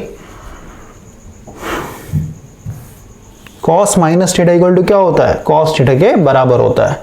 इसी तरीके से भाई आप tan थीटा के लिए भी कर सकते हैं proof. tan theta equal to क्या हो जाएगा, ऊपर वाले ट्रायंगल के लिए p अपॉन बी, परपेंडिकुलर यानी ऊपर वाले तो सारे पॉजिटिव थे, तो y अपॉन x हो जाएगा, और नीचे वाले के लिए क्या हो जाएगा, tan minus theta equal to क्या, p अपॉन बी। p क्या है मेरा भाई, p इस और मेरा माइनस y है, तो माइनस y अपॉन x हो जाएगा, तो इसको हम ऐसे लिख सकते हैं ब्रैकेट में, है ना। और ये जो y अपॉन x का वैल्यू है, यहाँ पे y अपॉन x का वैल्यू हमने यहाँ पे tan थीटा पुट कर देते तो क्या हो जाएगा, इधर जैसे था वैसे कि tan minus theta equal to यहाँ पे क्या है माइनस, और y अपॉन x की जगह tan थीटा पुट कर सकते हो, तो इसमें भी क्या है, माइनस साइन जो है आपका बाहर आ जाता है भाई। उसी तरीके से cot थीटा की बात करें तो b अपॉन p हो जाएगा, तो बेस क्या था ऊपर वाले ट्रायंगल के, x अपॉन y, नीचे वाला देखें तो cos minus theta equal to b upon p, है ना। तो यहाँ पे क्या हो जाएगा, x अपॉन माइनस y। तो यहाँ पे देखिए इस तरीके से लिख सकते हैं, ओके, माइनस बाहर ले लेते हैं y अपॉन एक्स, और y अपॉन एक्स से क्या लिख सकते हैं हम लोग, कॉट थीटा पुट कर सकते हैं भाई, यानी क्या हो जाएगा माइनस कॉट थीटा, और इधर क्या था आपका कॉट माइनस थीटा, इसमें भी क्या हो रहा है माइनस साइन बाहर आ जा रहा है। सेक थीटा के लिए देख लीजिए, h अपॉन बी होता है, तो ऊपर में तो पॉजिटिव था, नीचे में आपका एंगल माइनस हो जाएगा, h अपॉन बी, बी मेरा क्या था आपका इस तरीके से, ठीक है भाई, तो दोनों क्या है पॉजिटिव पॉजिटिव, यानी सेक थीटा इक्वल टू क्या हो जाएगा सीधे सीधे सेक माइनस थीटा, यानी इसमें क्या है नेगेटिव साइन कोई भी इंपैक्ट नहीं डालता है। कॉसेक की बात करें भाई तो h अपॉन पी होता है इतने के बराबर, नीचे वाला ट्रायंगल देखें तो इतने के बराबर हो जाएगा, यहाँ पे माइनस साइन आ गया, और ये r अपॉन वाई की जगह हम लोग क्या पुट कर सकते हैं कॉसेक थीटा पुट कर सकते हैं, ठीक है। तो cosec minus theta equal to क्या होता है माइनस ऑफ कॉसेक थीटा होता है। तो पूरा का पूरा जो ट्रिग्नोमेट्री का जो कॉन्सेप्ट था भाई वो कंप्लीट हो चुका है। अब हम लोग अपने फूरियर सीरीज को स्टार्ट कर रहे हैं, फूरियर सीरीज को हम लोग भाई स्टार्ट कर रहे हैं यहाँ से। आप हेडिंग डाल दीजिएगा trigonometry form of Fourier series, तो हेडिंग डाल दीजिएगा भाई trigonometry form of Fourier series, और इसके अंदर हम लोग को सिर्फ और सिर्फ ये वाला इक्वेशन समझना है। इस इक्वेशन के अंदर पूरा का पूरा फूरियर सीरीज का कॉन्सेप्ट छुपा हुआ है, या फिर कहिए इस इक्वेशन को अगर आपको और कॉम्पैक्ट फॉर्म में लिखना है तो भाई आप इस तरीके से भी लिख सकते हैं, ओके।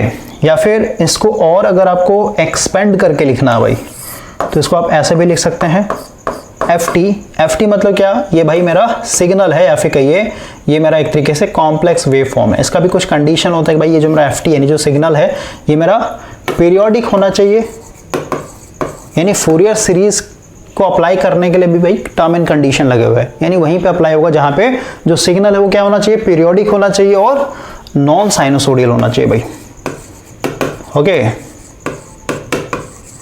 पीरियोडिक साथ ही साथ नॉन साइनोसोडियल, जैसे हम लोगों ने स्क्वायर वेवफॉर्म देखा था, तो स्क्वायर वेवफॉर्म क्या है भाई पीरियोडिक है ना। पीरियोडिक किसको बोलते हैं कि भाई एक पर्टिकुलर टाइम के बाद क्या कर रहा है अपने आप को रिपीट करता है, उसको हम लोग पीरियोडिक सिग्नल बोलते हैं। अब सिर्फ और सिर्फ ऑरिजिन के, ये मेरा ऑरिजिन है ना, तो ऑरिजिन के राइट साइड में नहीं देखना होता भाई, इधर भी देखना होता है भाई इस साइड में भी सेम तरीके से रिपीट कर रहा है नहीं कर रहा है ना। सिग्नल सिस्टम जब आप पढ़ेंगे तो वहाँ पे हम लोग बात करेंगे पीरियोडिक सिग्नल क्या होता है, नॉन पीरियोडिक या फिर डिस्क्रीट सिग्नल क्या होता है ना।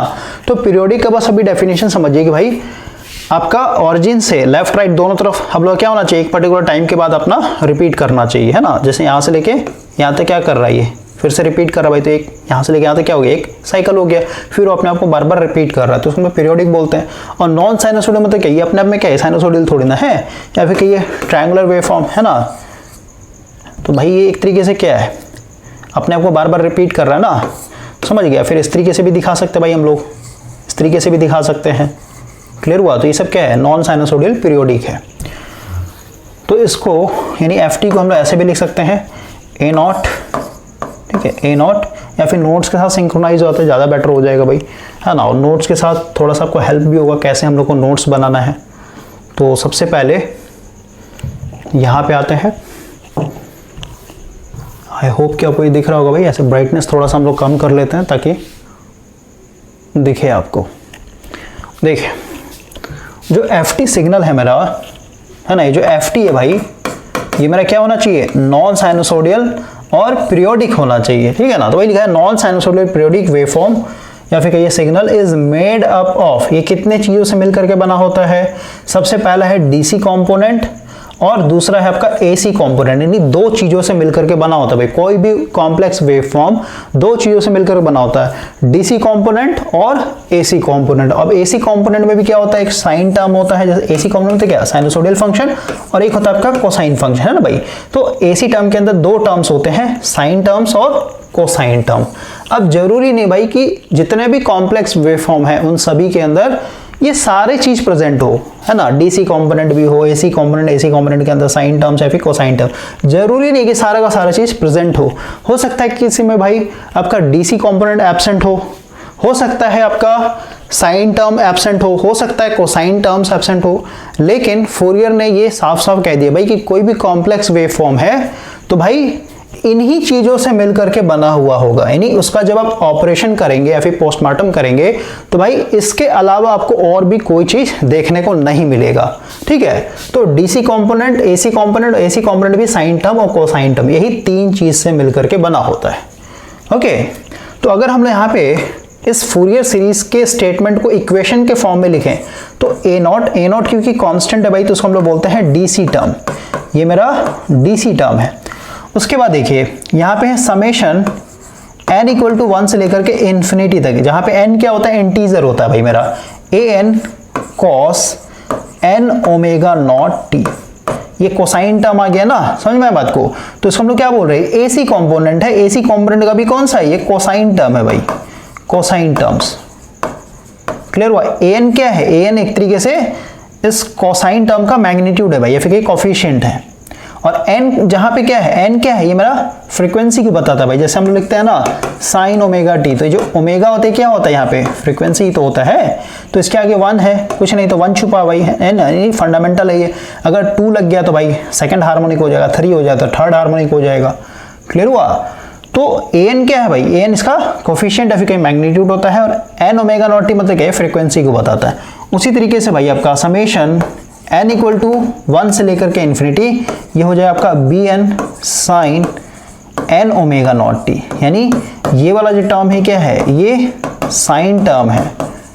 ओके, और ये bn क्या हो जाए, इसका मैग्नीट्यूड या फिर ये कोफिशिएंट है। यहाँ पे n जो है मेरा इंटीजर, यानी n ओमेगा नॉट टी इसका जो फ्रीक्वेंसी बताता है, ठीक है। और omega not T equal to क्या है, 2 पाई अपॉन टी, क्योंकि ओमेगा इक्वल टू क्या होता है आपका, ओमेगा नॉट लिखे फिर ओमेगा लिखे भाई, बुक के साथ सिंक्रोनाइज हो रहा है, तो बुक में आपका ऑलरेडी ओमेगा नॉट लिया गया ना। यहाँ पे देखिए बुक में आपका ओमेगा नॉट लिखा गया है, इसलिए हम लोगों ने यहाँ पे ओमेगा नॉट यूज किया है। तो ओमेगा या फिर ओमेगा नॉट आप लेके चल सकते हैं, कोई दिक्कत नहीं होना चाहिए।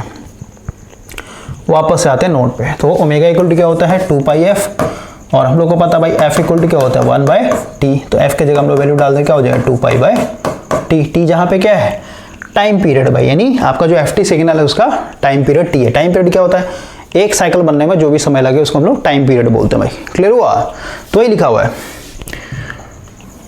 अब यहां पे देखिए, ठीक है, तो लिखा है ना एफ टी क्या है, पीरियोडिक सिग्नल है बट नॉन साइनसोइडल, यहाँ पे दिखाया गया भाई, इस तरीके से आप दिखा दीजिएगा कि भाई ये मेरा क्या है, एक तरीके से एक पीरियोडिक सिग्नल है लेकिन ये नॉन साइनसोइडल है। अब देखिए जो एफ टी है मेरा, इसको हम लोगों ने सबसे पहले क्या बोला, ए नोट जो है मेरा ये डीसी टर्म होता है, ये डीसी टर्म है, और ये पूरा का पूरा जो है भाई आपका एसी टर्म कहलाता है। और इसको और अगर ब्रेक करके लिखना चाहते तो भाई एसी टर्म में भी साइन टर्म और कोसाइन टर्म होता है। अब देखिए, क्योंकि भाई यहाँ पे हम लोगों ने समेशन लिखा हुआ है ना, समेशन n इक्वल टू 1 से लेकर के इन्फिनिटी, तो अगर हम लोग बारी बारी से यहाँ पे n का वैल्यू पुट करते हैं, है ना, यहाँ पे उसी तरीके से यहाँ पे देखिए n है, यहाँ पे भी हम लोग n है, ये भी है ना summation n equal to 1, n equal to 1 से लेके इन्फिनिटी तक। तो अगर हम लोग यहाँ पे इसका वैल्यू पुट करें भाई, जैसे n इक्वल टू 1, फिर n equal to 2, n equal to 3, है ना, तो इस पूरे इक्वेशन को हम लोग और भी फर्दर ओपन करके लिख सकते हैं, एक्सपेंड करके लिख सकते हैं। क्या हो जाएगा, F T equal to A naught तो वैसे ही रहेगा क्योंकि कांस्टेंट होता है, डीसी टर्म हमेशा कांस्टेंट होता है ना भाई। डीसी को हम लोग कैसे दिखाते हैं भाई, इस तरीके से, कुछ मैग्नीट्यूड होगा 5 वोल्ट 10 वोल्ट, तो भाई यहाँ से कांस्टेंट रहता है, तो ए नॉट को हम लोग ऐसे ही रख रहे हैं। अब देखिए हम लोग यहाँ पे क्या कर रहे हैं, n equal to 1 value put कर रहे हैं, तो ए एन था ना, तो n की जगह 1 पुट करेंगे तो क्या बन जाएगा, a1 इंटू कॉस, यहाँ पे n था भाई, तो n की जगह 1 लिखें, यहाँ पे 1 तो छुपा हुआ, लिखने कोई मतलब ही नहीं है, तो क्या हो जाएगा ओमेगा टी। उसी तरीके से प्लस अब n की जगह अगर 2 पुट करते तो यहाँ पे क्या हो जाएगा, a2 cos 2 omega not T. उसी तरीके से a की जगह 3 पुट करते तो क्या हो जाएगा, a3 cos 3 omega not T. उसी तरीके से n की जगह 4 पुट करें तो क्या हो जाएगा, a4 cos 4 omega not T. इसी तरीके से plus dot dot dot dot आगे तक जाएगा भाई। तो ये हम लोगों ने किसका एक तरीके से एक्सपेंशन दिखाया है, कोसाइन टर्म का भाई। कोसाइन टर्म का देखिए n equal to 1, n equal to 2, n equal to 3, n equal to 4 dot dot dot infinity तक जाएगा भाई, है ना। उसी तरीके से हम लोग साइन टर्म को भी एक्सपेंड करके लिख सकते हैं, क्योंकि साइन टर्म भी क्या है, समेशन n इक्वल टू 1 से लेके इन्फिनिटी तक, है ना, bn sine omega n omega not t. तो भाई यहाँ पे देखिए n की जगह 1 पुट करें तो क्या हो जाएगा, है ना, यहाँ पे प्लस था तो प्लस देंगे तो डॉट डॉट जाएगा भाई, डॉट के बाद फिर क्या आएगा आपका साइन टर्म आएगा ना, तो क्या लिखेंगे प्लस b1 साइन, आगे कुछ नहीं तो 1 छुपा हुआ है ओमेगा नॉट टी, फिर आपका n की जगह 2 पुट करें तो क्या बन जाएगा b2 n2 omega not t plus b3 sine 3 omega not t plus n की जगह 4 पुट करें तो क्या हो जाएगा b4 sine 4 omega not t plus dot dot dot infinity तक जाएगा। तो ये मेरा एक तरीके से क्या हो गया, जो कॉम्पैक्ट फॉर्म था भाई मेरे फूरियर सीरीज का, उसको हम लोगों ने एक्सपेंड करके लिख दिया। ओके, जहां पे n जो है क्या है हार्मोनिक्स कहलाता है भाई। जैसे यहाँ पे देखिए n का वैल्यू क्या है 1 है ना, तो हम लोग क्या बोलेंगे इसको फंडामेंटल बोला जाता है। जहां पे भी n का वैल्यू 1 होगा उसको हम लोग फंडामेंटल बोलते हैं, n = 1 यानी फंडामेंटल।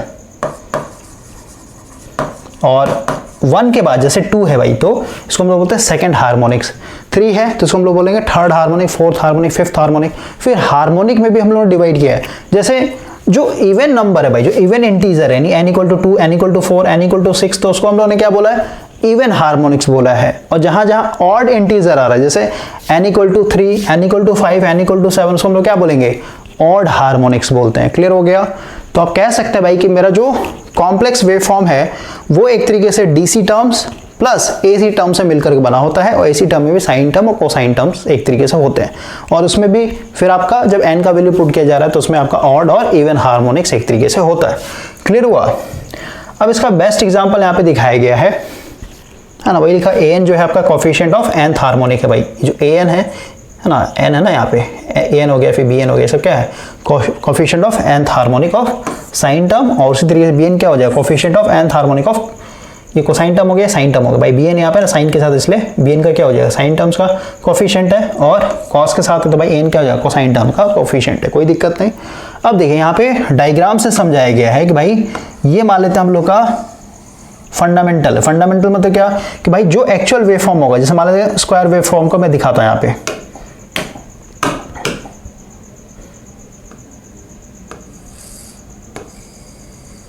ठीक है, जो एक्चुअल वेव फॉर्म होता है देख रहा ना, फिर यहां से तो भाई ऐसे भी तो जाएगा ये नीचे।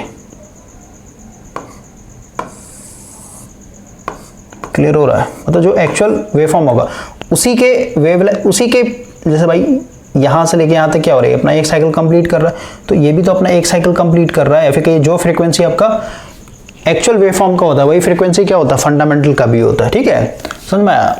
तो ये हो गया मेरा फंडामेंटल, यानी यहाँ पे अगर ये एक साइकिल बना रहा है तो थर्ड हार्मोनिक या फिर सेकंड हार्मोनिक क्या होगा इतने दूर में 2 साइकिल बना लेगा। ठीक है भाई, यहाँ से लेके देखिए एक साइकिल बना इसका, फिर यहाँ से लेके यहाँ तक 2 साइकिल बना लिया, तो ये हो गया सेकंड हार्मोनिक। थर्ड हार्मोनिक मतलब क्या है भाई फंडामेंटल एक साइकिल बना रहा है तो अपना ये 3 साइकिल बना, यहाँ से लेके आते 1 साइकिल हो गया, फिर यहाँ से लेके यहाँ तक है ना 1.5 साइकिल, फिर यहाँ से लेके यहाँ तक फिर ये 1.5 साइकिल। तो देखिए यहाँ से उड़िए 1 साइकिल बना, फिर यहाँ से लेके आते 2 साइकिल बना, फिर यहाँ से लेके यहाँ तक 3 साइकिल बने, तो हम लोग थर्ड हार्मोनिक बोल रहे हैं भाई। ओके ना?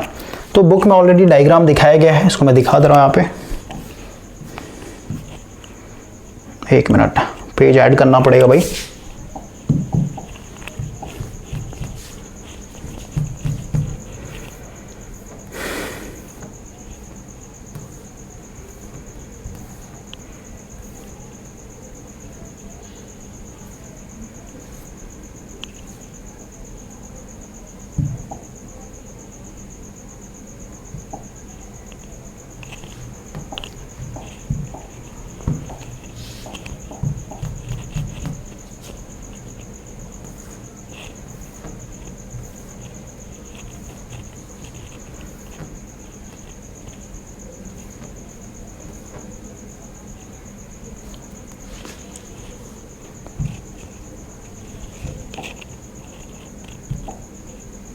देखिए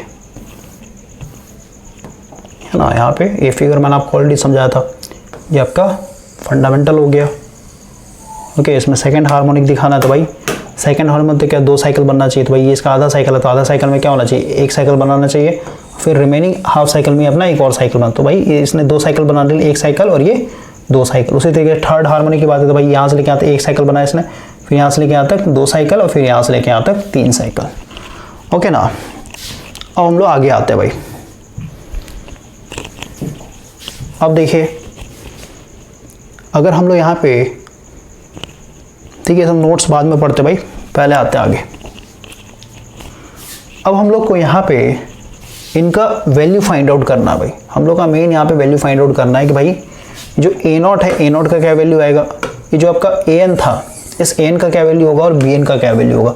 तो अभी तो हम लोग फाइंड आउट कर पाएंगे भाई, ओके ना। कोई भी सिग्नल अगर इस तरीके से बना हुआ है, यानी डीसी टर्म और एसी टर्म से मिलकर के बना हुआ है, तो भाई मेरे को उसका अगर डायरेक्ट वैल्यू चाहिए, जैसे मान लेते हैं मेरे को cosine term nth cosine term चाहिए, तो भाई इसका मुझे कुछ ना कुछ वैल्यू निकालना पड़ेगा ना। तो अभी हम लोग को ए नॉट, ए एन और बी एन को एक तरीके से फाइंड आउट करना है।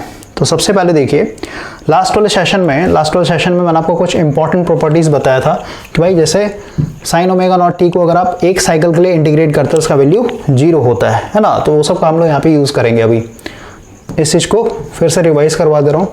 साइन यहाँ पे एन ओमेगा नॉट लिख दीजिए, एन ओमेगा नॉट टी, तो उसका इंटीग्रेशन 0 होता है। उसी तरीके से अगर आप कॉस के लिए देखते हैं भाई, cos n omega not t का इंटीग्रेशन 1 पीरियड के लिए करें तो इसका वैल्यू 0 होता है। उसी तरीके से अगर आप sine n omega not t into cos m omega not t का अगर इंटीग्रेशन करते हैं तो भाई इसका वैल्यू 0 होता है। ठीक है, लास्ट वाले सेशन में मैंने आपको बताया था भाई ये सब। उसी तरीके से अगर आप यहाँ पे sine n omega not t into sine m omega not t करेंगे तो उसका जो इंटीग्रेशन का जो वैल्यू था ये 0 होता है। कब? When m is not equal to m के बराबर, और जब ये दोनों बराबर थे तो भाई यहाँ पे जो वैल्यू था आपका t/2 आया था, याद होगा आपको। ओके, तो वही लिखा है यहाँ पे भाई t/2 आएगा if n equal to m के बराबर और 0 अगर n और m बराबर नहीं है वहाँ पे। उसी तरीके से इसका भाई यहाँ पे भी हमने देखा था इसका वैल्यू क्या था, 0 था। कब? जब n जो है m के बराबर नहीं था, लेकिन अगर ये बराबर थे तो यहाँ पे हम लोग का वैल्यू t/2 आया था। ओके, अब हम लोग आगे बढ़ते भाई। तो सबसे पहले भाई हम लोग यहाँ पे स्टार्ट कर रहे हैं अपने कैलकुलेशन ऑफ ए नॉट। ठीक है, ए नॉट क्या था हमारा, डीसी टर्म्स था, है ना। तो ये लिखा हुआ है कि भाई हम लोग को अभी कैलकुलेट करना है कि इसका ए एन का वैल्यू क्या होगा, बी एन का वैल्यू क्या होगा और ए नॉट का वैल्यू क्या होगा। तो हम लोग का ये स्टैंडर्ड इक्वेशन था फूरियर सीरीज का। तो हम लोग सबसे पहले ए नॉट के ऊपर काम कर रहे हैं।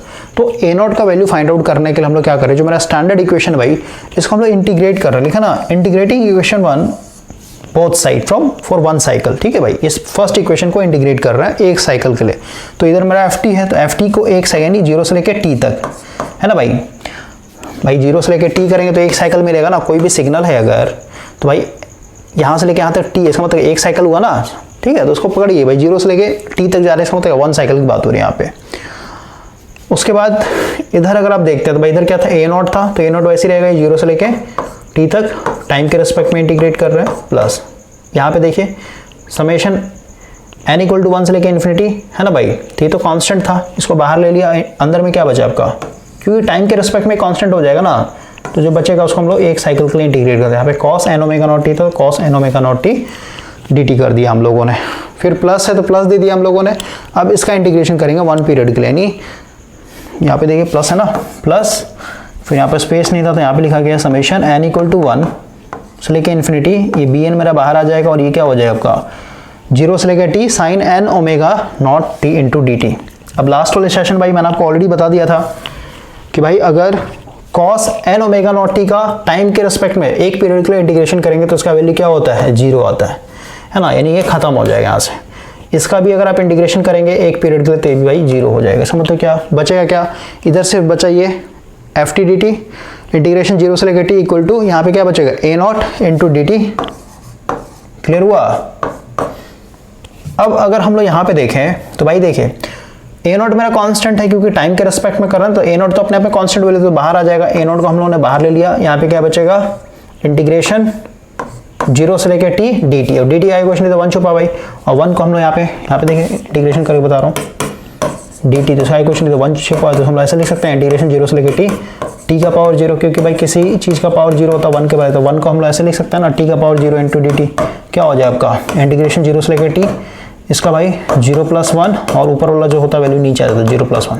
ठीक है, और क्योंकि इंटीग्रेशन कर दे तो लिमिट आपका यहाँ पे आ जाएगा, ये हो जाएगा 0 से लेकर टी, तो भाई क्या बचेगा t/1, तो 1 लिखने को मतलब ही नहीं है, है ना। अपर लिमिट पुट करेंगे यहाँ पे, क्या बचेगा आपका कैपिटल टी माइनस, फिर लोअर लिमिट पुट करेंगे तो 0, तो ओवरऑल क्या आएगा टी के बराबर आएगा, यानी इसका इंटीग्रेशन करेंगे तो सीधे सीधे टी आ जाएगा। और इधर जैसे था वैसे का वैसे रह दिया हम लोगों ने। अब यहाँ से ए नोट का वैल्यू निकाल लीजिए, क्या आएगा, तो ए नोट इक्वल टू क्या आ जाएगा बताइए, ये टी इधर था तो डिवाइड में हो जाएगा यानी 1/t, और इधर क्या हो जाएगा इंटीग्रेशन 0 से लेकर टी ft dt। ओके, तो ये अगर आप देखें भाई तो इसको हम लोग क्या बोलते हैं, एवरेज वैल्यू बोलते हैं ना, फिर डीसी कंपोनेंट बोलते हैं, फिर डीसी वैल्यू होता है। ये क्या है, जो मेरा फंक्शन है भाई, फिर जो सिग्नल है ना, उसका भाई एक पीरियड के लिए इंटीग्रेशन, तो इंटीग्रेशन का मतलब क्या होता है, एरिया है ना भाई, एरिया अंडर कर्व, जो भी आपका दिया भाई इंटीग्रेशन का मतलब ये होता है ना एरिया निकालना।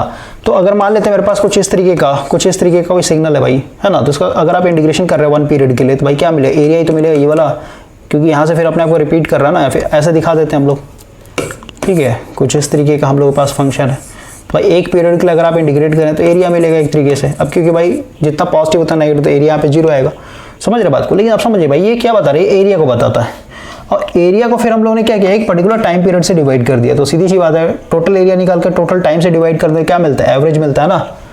अगर आपने पावर सिस्टम के अंदर लोड कर्व पढ़ा होगा भाई, तो लोड कर्व हम लोग का कुछ इस तरीके का बनता था ना, वेरिएबल बनता था भाई, है ना।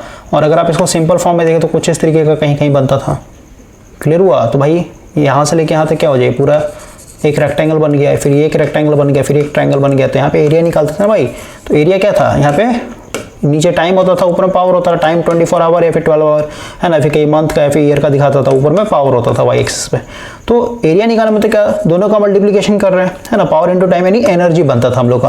और फिर एनर्जी को अगर हम लोग टाइम से डिवाइड करते थे तो क्या मिल जाता था, पावर मिल जाता था भाई, समझ में आया।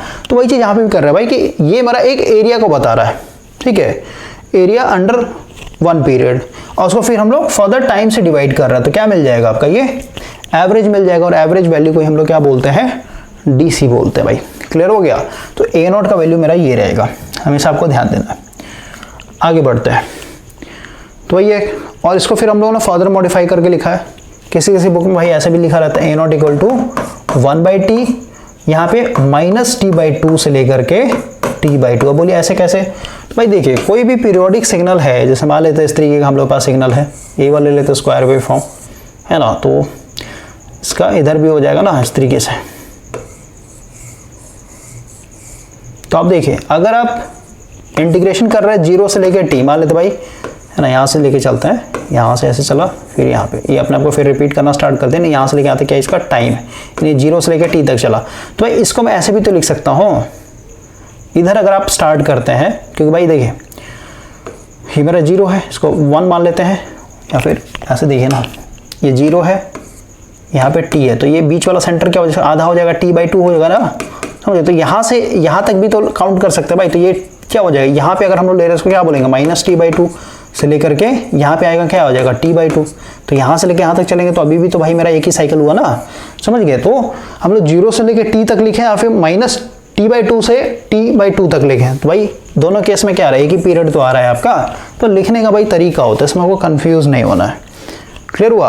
अब जैसे यहाँ पे एग्जाम्पल दिया गया भाई, एग्जाम्पल दिया गया है कि हम लोगों ने एक स्क्वायर वेव फॉर्म लिया हुआ था, है ना। तो स्क्वायर वेव फॉर्म में अगर हम लोग एक तरीके से इसको अप्लाई करते हैं, इसका मतलब क्या, ये है एरिया फॉर 1 पीरियड। तो अगर हम लोग यहाँ पे इसका एरिया निकालते हैं तो जितना पॉजिटिव आएगा उतना ही क्या आ रहा है आपका, नेगेटिव देखने को मिल रहा है ना भाई।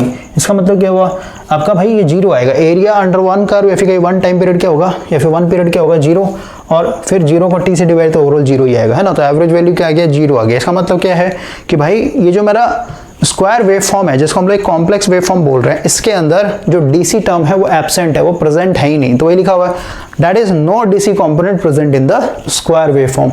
तो स्टार्टिंग में मैंने आपको बताया था भाई कि फूरियर सीरीज ने क्या कहा है कि भाई जितने भी कॉम्प्लेक्स वेव फॉर्म है वो सिर्फ और सिर्फ 2 कंपोनेंट से मिलकर के बने होते हैं। एक है आपका डीसी टर्म यानी डीसी कंपोनेंट, और दूसरा आपका एसी टर्म। एसी टर्म में भी आपका कोसाइन टर्म और साइन टर्म। लेकिन जरूरी नहीं भाई कि हर एक कॉम्प्लेक्स वेवफॉर्म में सारे प्रेजेंट हों। जैसे स्क्वायर वेवफॉर्म की बात करें भाई, तो इसमें हम लोग का डीसी टर्म एब्सेंट था भाई, और स्क्वायर वेवफॉर्म में देखें तो कोसाइन टर्म भी एब्सेंट होता है, सिर्फ और सिर्फ साइन टर्म पाया जाता है। ओके ना। तो वही चीज़ है भाई, कुछ टर्म्स प्रेजेंट होंगे, कुछ टर्म प्रेजेंट नहीं होते हैं, लेकिन इतना पता है भाई कि इसी टर्म्स के अंदर में यानी जब भी ऑपरेशन करेंगे उसका तो यही सब आपको देखने को मिलेगा। हो सकता है कोसाइन टर्म मिले या फिर साइन टर्म मिले या फिर दोनों मिले, और डीसी टर्म एब्सेंट हो या फिर ये डीसी टर्म प्रेजेंट हो, कोसाइन टर्म प्रेजेंट हो, साइन टर्म एब्सेंट हो। ओके ना। तो ए नॉट का वैल्यू हम लोगों ने कैसे निकाला, ये चीज़ आपको समझ में आ गया। अब हम लोग आते हैं कैलकुलेशन ऑफ ए एन। तो हम लोग का ये स्टैंडर्ड इक्वेशन था भाई। अब यहाँ पे ए एन का वैल्यू फाइंड आउट करने के लिए हम लोग क्या कर रहे हैं, मल्टीप्लाई कर रहे हैं इक्वेशन 1, इसी को हम लोग इक्वेशन 1 बार बार बोल रहे हैं। इक्वेशन 1 में किससे, cos m omega not t से, ऑन बोथ साइड। ठीक है, तो सबसे पहले हम लोगों ने कॉस एम ओमेगा नॉट से दोनों तरफ मल्टीप्लाई किया है और फिर हम लोग इसको इंटीग्रेट करा, then integrating with respect to time. तो देखिए हम लोग जो इक्वेशन 1 है, इक्वेशन 1 बन जाएगा एफ टी जैसे वैसे लिख दिया, इधर हम लोग को मल्टीप्लाई करना, cos m omega not T equal to A naught था, ए नॉट के साथ पहले मल्टीप्लाई कीजिए, दोनों तरफ मल्टीप्लाई करना ना, प्लस ये जैसे का जैसे था समेशन एन इक्वल टू 1 से लेके इन्फिनिटी ए एन, और ये जैसे था वैसे का वैसे ही बस से मल्टीप्लाई हो जाएगा भाई, cos m omega not t, उसके फिर इसमें मल्टीप्लाई हो जाएगा, है ना।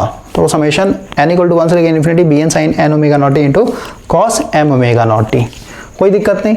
ये हम लोगों ने दोनों तरफ मल्टीप्लाई कर दिया, हम लोग क्या करना है, इसको इंटीग्रेट करना है भाई 1 साइकिल के लिए विथ रिस्पेक्ट टू टाइम। तो इंटीग्रेट कर दीजिए 0 से लेके टी, है ना, मतलब वही है, ए नॉट कांस्टेंट हो जाए तो बाहर ले लीजिए इसको, 0 से लेके टी, अंदर जो था वैसे का वैसे रहने दिया हम लोगों ने, यहाँ पे डी टी लगते चला जाएगा। ओके, 0 से लेके टी, और ये हो जाएगा आपका डी टी प्लस यहाँ पे भी आपका 0 से लेके टी, यहाँ पे आपका डी टी, कोई दिक्कत नहीं। अब देखिए हम लोग को पता है भाई, ये जो यहाँ पे वैल्यू आया है cos m omega not t, यही है ना। देखिए ए नॉट ये कांस्टेंट था, बाहर कर दिया हम लोगों ने, ऊपर वाले को पहले मिटाते हैं। ये जो हम लोग का वैल्यू है भाई यहाँ पे cos m omega not t, जहाँ पे एम क्या इंटीजर है, जो एम है भाई मेरा इंटीजर है, 1 2 3 कुछ भी हो सकता है। तो क्योंकि भाई हम लोग को उसको पता है ऑलरेडी, हम लोग लास्ट वाले सेशन में देखा था कि भाई इसको अगर आप इंटीग्रेट करेंगे 1 साइकिल के लिए तो भाई इसका जो वैल्यू आएगा वो 0 होगा, समझ गए। तो ये तो मेरा खत्म हो जाएगा, और एक 0 के साथ ए नॉट मल्टीप्लाई होगा तो ए नॉट भी खत्म हो जाएगा, सही बात है। तो ए नॉट मेरा कैंसिल आउट हो गया, तो बचा क्या, सिर्फ और सिर्फ ये वाला टर्म, है ना। और हम लोग को ये भी पता है भाई, लास्ट वाले सेशन में हम लोगों ने इसका इंटीग्रेशन देखा, sine n omega not t into cos m omega not t, जहाँ पे एम और एन का इंटीजर है तो इसका वैल्यू क्या होता है, 0 होता है, समझ गए। तो ये टर्म भी मेरा यहाँ पे खत्म हो जाएगा। ओके, अब बचा क्या, सिर्फ और सिर्फ ये वाला टर्म, तो ये वाला टर्म हम लोग लिख दिया। अब इसका वैल्यू हम लोग लास्ट वाले सेशन में देखा था कि भाई n इक्वल टू एम के बराबर नहीं है, तो इसका वैल्यू क्या आ रहा था, 0 आ रहा था भाई, लिखा ना व्हेन, लिखा ना व्हेन, यहाँ पे देखिए if n is not equal to m, तो भाई इसका वैल्यू क्या आएगा, 0 के बराबर आएगा। और वही अगर आपका n इक्वल टू m के बराबर है तो उसका वैल्यू क्या आएगा, t/2, समझ गए। तो सिर्फ और सिर्फ एक ही केस में इसका वैल्यू मिलेगा, कब, क्योंकि भाई इस वाले केस में तो भाई हमेशा 0 मिलेगा, सिर्फ और सिर्फ n इक्वल टू m के बराबर होगा तब जाके हम लोग इसका वैल्यू क्या मिलेगा, t/2, ठीक है। तो अगर हम लोग इसका नेक्स्ट स्टेप देखें तो भाई इधर जैसे था वैसे वैसे रहने दिया, इधर क्या हो जाएगा an, अब क्योंकि n इक्वल टू m के बराबर है, n इक्वल टू m के बराबर, तो जहाँ जहाँ n है भाई वहाँ, है ना, मतलब दोनों बराबर है ना भाई, तो यहाँ पे n ही रहने देते हैं, कोई दिक्कत, an था वैसे वैसे रहने दे रहे हैं। और इसका वैल्यू मेरे को पता है कितना हो जाएगा, t/2 हो जाएगा भाई, कोई दिक्कत। यहाँ पे एक स्टेप और समझ लीजिए भाई, n इक्वल टू m लिया ना, तो n की जगह हम लोगों ने m पुट कर दिया है, कोई दिक्कत, दोनों बराबर है भाई, कुछ भी पुट कर सकते हैं, कोई फर्क नहीं पड़ता। ओके, तो इसको n ही रहने देते हैं। तो यहाँ से an का वैल्यू क्या आ जाएगा, an का वैल्यू क्या आ जाएगा भाई, ये 2 उधर जाएगा तो मल्टीप्लाई हो जाएगा और t मेरा डिवाइड में आ जाएगा, और इधर जैसे का जैसे था इंटीग्रेशन 0 से लेके t, यहाँ पे हो जाएगा ft इंटू कॉस m की जगह n पुट कर दे रहे हैं हम लोग, क्यों दोनों बराबर है, इंटू dt, इतने के बराबर आएगा। तो भाई ये भाई मेरा आ गया an का वैल्यू, समझ गए। और an क्या था, an जो था भाई मेरा, ये एक तरीके से कोसाइन का टर्म था, यानी कोसाइन के आगे जो आपका कोफिशिएंट है भाई उसका है ये फंक्शन, ठीक है। तो n इक्वल टू आपका ये आ गया, वही 0 से लेकर t लिखे या फिर -t/2 से लेके प्लस t/2 तक लेके चले। तो भाई ये एक मेरा वैल्यू आ गया जो कि an। अब आते हैं हम लोग bn के कैलकुलेशन के ऊपर। तो भाई bn का वैल्यू हम लोग कैसे निकालेंगे? तो अगेन मेरा ये स्टैंडर्ड इक्वेशन है। अब इस स्टैंडर्ड इक्वेशन में हम लोग क्या करना है भाई, ए नॉट को खत्म करना है। भाई देखिए ये मेरा इक्वेशन है, इसमें भाई a not a n b n है ना, 3 वेरिएबल है, ये भी वेरिएबल, ये भी वेरिएबल, ये भी वेरिएबल। तो सीधी चीज मेरे को बी एन चाहिए, इसका मतलब क्या, इसको जीरो करना होगा, इसको भी जीरो करना पड़ेगा। तो उसी हिसाब से हम लोग दिमाग लगाते हैं भाई, उसी हिसाब से हम यहाँ पे मल्टीप्लाई कर रहे हैं। तो वही चीज लिखा हुआ multiplying by sine n omega not t, ठीक है, एन एफ एम जो भी लेके चलना, और फिर इंटीग्रेट कर रहा है दोनों साइड में।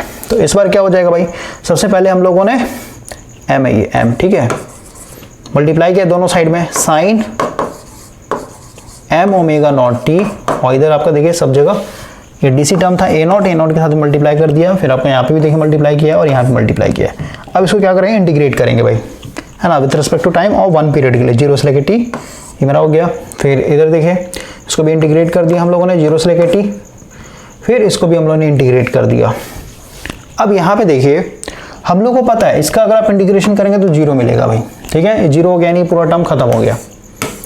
उसी तरीके से अगर आप इसका देखते हैं sine m omega not t, तो उसका वैल्यू क्या होगा, 0, जहाँ पे एम क्या इंटीजर है तो उसका इंटीग्रेशन तो 0 हो जाएगा, तो डीसी टर्म भी खत्म हो गया। अब बचा क्या, सिर्फ और सिर्फ ये वाला। अब इसका वैल्यू मेरे को पता भाई, जब n इक्वल टू एम के बराबर होगा तो इसका वैल्यू क्या हो जाएगा, t/2, और वही जब n जो है n के बराबर नहीं है तो इसका वैल्यू क्या हो जाएगा, 0 हो जाएगा। यानी सिर्फ और सिर्फ इसी पे हम लोग को इसका वैल्यू मिलेगा, ठीक है। तो इधर क्या हो जाएगा भाई, ये वाला जो फंक्शन था मेरा वैसे का वैसे रहेगा, इधर क्या आ जाएगा bm, ठीक है, यानी n इक्वल टू एम अभी हम लोगों ने पुट किया है, तो जहाँ जहाँ n था वहाँ पे m पुट कर दिया, और उसका जो इंटीग्रेशन करता है t/2 होगा, और n इक्वल टू एम के बराबर है भाई, तो सीधी सी बात है m की जगह n पुट कर देते हैं डायरेक्ट, तो क्या हो जाएगा आपका bn को इधर रहने देते हैं, 2 उधर चला जाता है मल्टीप्लाई हो जाएगा, ये n है मेरा डिवाइडेड बाई t, और ये जैसे का जैसे था वैसे का वैसे रहेगा, 0 से लेके t f t sine n omega not t. Clear हुआ? तो ये हम लोगों ने bn का वैल्यू निकाल लिया। अब आप पे डिपेंड करता है भाई, 0 से लेके t लिखें या फिर माइनस t/2 से लेके प्लस t/2 तक लेके चले, कोई दिक्कत नहीं। तो ये लिखा हुआ है note, now we already know the value of an bn and a naught. अब हम लोगों को पता चल गया भाई a नॉट का वैल्यू, bn का वैल्यू भी जस्ट हम कैलकुलेट किया तीनों के लिए, है ना। अब आगे बोलते हैं if we have a complex wave form, अगर हम लोग पास कोई कॉम्प्लेक्स वेव फॉर्म है and if bn is 0, bn मतलब क्या, ये भाई साइन टर्म का है ना, साइन टर्म का कोफिशिएंट था, ठीक है, और ये मेरा कोसाइन टर्म का, ठीक है। तो अगर मान लेते हैं भाई कोई कॉम्प्लेक्स वेव फॉर्म है जिसमें bn मेरा 0 है और a नॉट भी 0, लिखा ना, bn is 0 and a not, sorry bn is 0 and a not and an is not 0, यानी इसमें a नॉट प्रेजेंट है और an भी प्रेजेंट है, bn मेरा एक तरीके से 0 है। It means the complex wave is only made up of DC term, यानी ये जो कॉम्प्लेक्स वेव फॉर्म है ये डीसी टर्म्स और कोसाइन टर्म्स से मिलकर बना हुआ है, साइन टर्म्स इसमें एब्सेंट है, ठीक है। उसी तरीके से आप दूसरा स्टेटमेंट भी कह सकते हैं भाई, जैसे मान लेते हैं कोई कॉम्प्लेक्स वेव फॉर्म है उसमें आपका एन एक तरीके से 0, इसका मतलब क्या, ये जो कॉम्प्लेक्स वेव फॉर्म है ये डीसी टर्म और आपका जो bn है, यानी bn के साइन टर्म से मिलकर बना है। फिर ऐसे भी हो सकता है भाई a नॉट आपका एब्सेंट है और an भी आपका एब्सेंट है, ठीक है, सिर्फ और सिर्फ bn टर्म से मिलकर के बना हुआ। जैसे हम लोग का जो स्क्वायर वेव फॉर्म था भाई, तो स्क्वायर वेव फॉर्म क्या है, स्क्वायर वेव फॉर्म को हम लोगों ने यहाँ पे जब ब्रेक डाउन किया तो भाई यहाँ पे देखिए क्या मिल रहा है आपको, सिर्फ और सिर्फ, क्योंकि भाई स्क्वायर वेव फॉर्म है ना, इसका अगर आप a not value find out करना, a नॉट क्या था, डीसी टर्म, तो डीसी टर्म मतलब क्या, एरिया अंडर 1 पीरियड, यानी इंटीग्रेट करना पड़ेगा भाई, तो जितना पॉजिटिव उतना नेगेटिव, यानी a नॉट मेरा 0 है, इसमें साफ साफ दिख रहा है। उसके बाद आप अगर देखते हैं भाई इसमें साइन टर्म्स देखने को मिल रहा है ना, यानी कोसाइन टर्म एब्सेंट है, यहाँ पे लिखा कोसाइन टर्म्स 0 होगा, कोसाइन टर्म मतलब क्या है, इसमें an की बात हो रही है, an जो होगा मेरा 0 होगा तो कोसाइन टर्म 0 हो गया। इसमें सिर्फ और सिर्फ bn प्रेजेंट है भाई, ठीक है, bn प्रेजेंट है। लेकिन अब देखिए यहाँ पे ध्यान समझिए, bn को भी अगर हम लोग ओपन करके लिखें, क्योंकि स्टार्टिंग में मैंने आपको bn ओपन करके दिखाया था, bn क्या था, समेशन n इक्वल टू 1 से लेके इन्फिनिटी, ये था आपका bn, ये था आपका cos n omega naught t, यही था ना भाई। तो अगर इसको ओपन करके लिखूं तो क्या हो जाएगा आपका, n इक्वल टू 1 पुट करेंगे तो bn, यानी सीधी सी बात है b1 बनेगा cos omega naught t plus n की जगह 2 पुट करेंगे तो क्या हो जाएगा b2 cos 2 omega naught t plus b3 cos 3 omega not 3, है ना, प्लस cos यहाँ पे हो जाएगा भाई b4 cos 4 omega not t plus dot dot dot. तो इसमें देखिए भाई ये जो है ये वाला देखिए है ना B3 हो गया, उसके बाद आपको B5 भी मिलेगा ना, यहाँ पे B5 भी लिख देता हूँ, B5 cos 5 omega naught t. तो आप देखिए भाई कि जो मेरा कोसाइन टर्म है इसके अंदर भाई जो B2 B4 B6 ये सब क्या हो जाएगा, ये सब इवन हार्मोनिक्स कहलाता है, इवन हार्मोनिक्स। और जो थर्ड हो गया यानी B3 B5 B7 ये सब क्या हो जाएगा, ऑड हार्मोनिक्स कहलाता है, ऑड हार्मोनिक्स। ठीक है, तो अब देखिए कि भाई ये तो हम लोगों को समझ में आया कि भाई जो स्क्वायर वेव फॉर्म है इसमें डीसी टर्म एब्सेंट है, डीसी टर्म प्रेजेंट नहीं है। उसका देखिए साइन टर्म क्या है, इसमें साइन टर्म देखने को मिल रहा है, साइन टर्म देखने को मिल रहा है, लेकिन देखिए यहाँ पे हम लोगों ने मिस्टेक कर दिया भाई इसको, क्योंकि साइन टर्म प्रेजेंट है ना, कोसाइन टर्म तो इसमें देखने को मिल ही नहीं रहा है, कोसाइन टर्म 0 है मेरा, यानी ये पूरा 0 हो जाएगा, क्योंकि कहीं पे भी आपको देखने को मिल रहा है कोसाइन नहीं देखने को मिल रहा है, इसमें सिर्फ साइन देखने को मिल रहा है। ठीक है, यानी हम लोग ऐसे समेशन n = 1 n = 1 से लेके इन्फिनिटी, ये क्या हो जाए आपका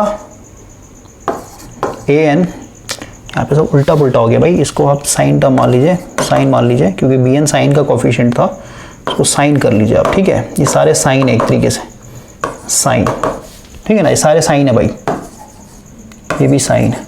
तो अब देखिए भाई कि जो मेरा स्क्वायर वेव फॉर्म था ये सिर्फ और सिर्फ क्या है, फंडामेंटल है, यानी साइनसोडियल फंक्शन ही तो है आपका।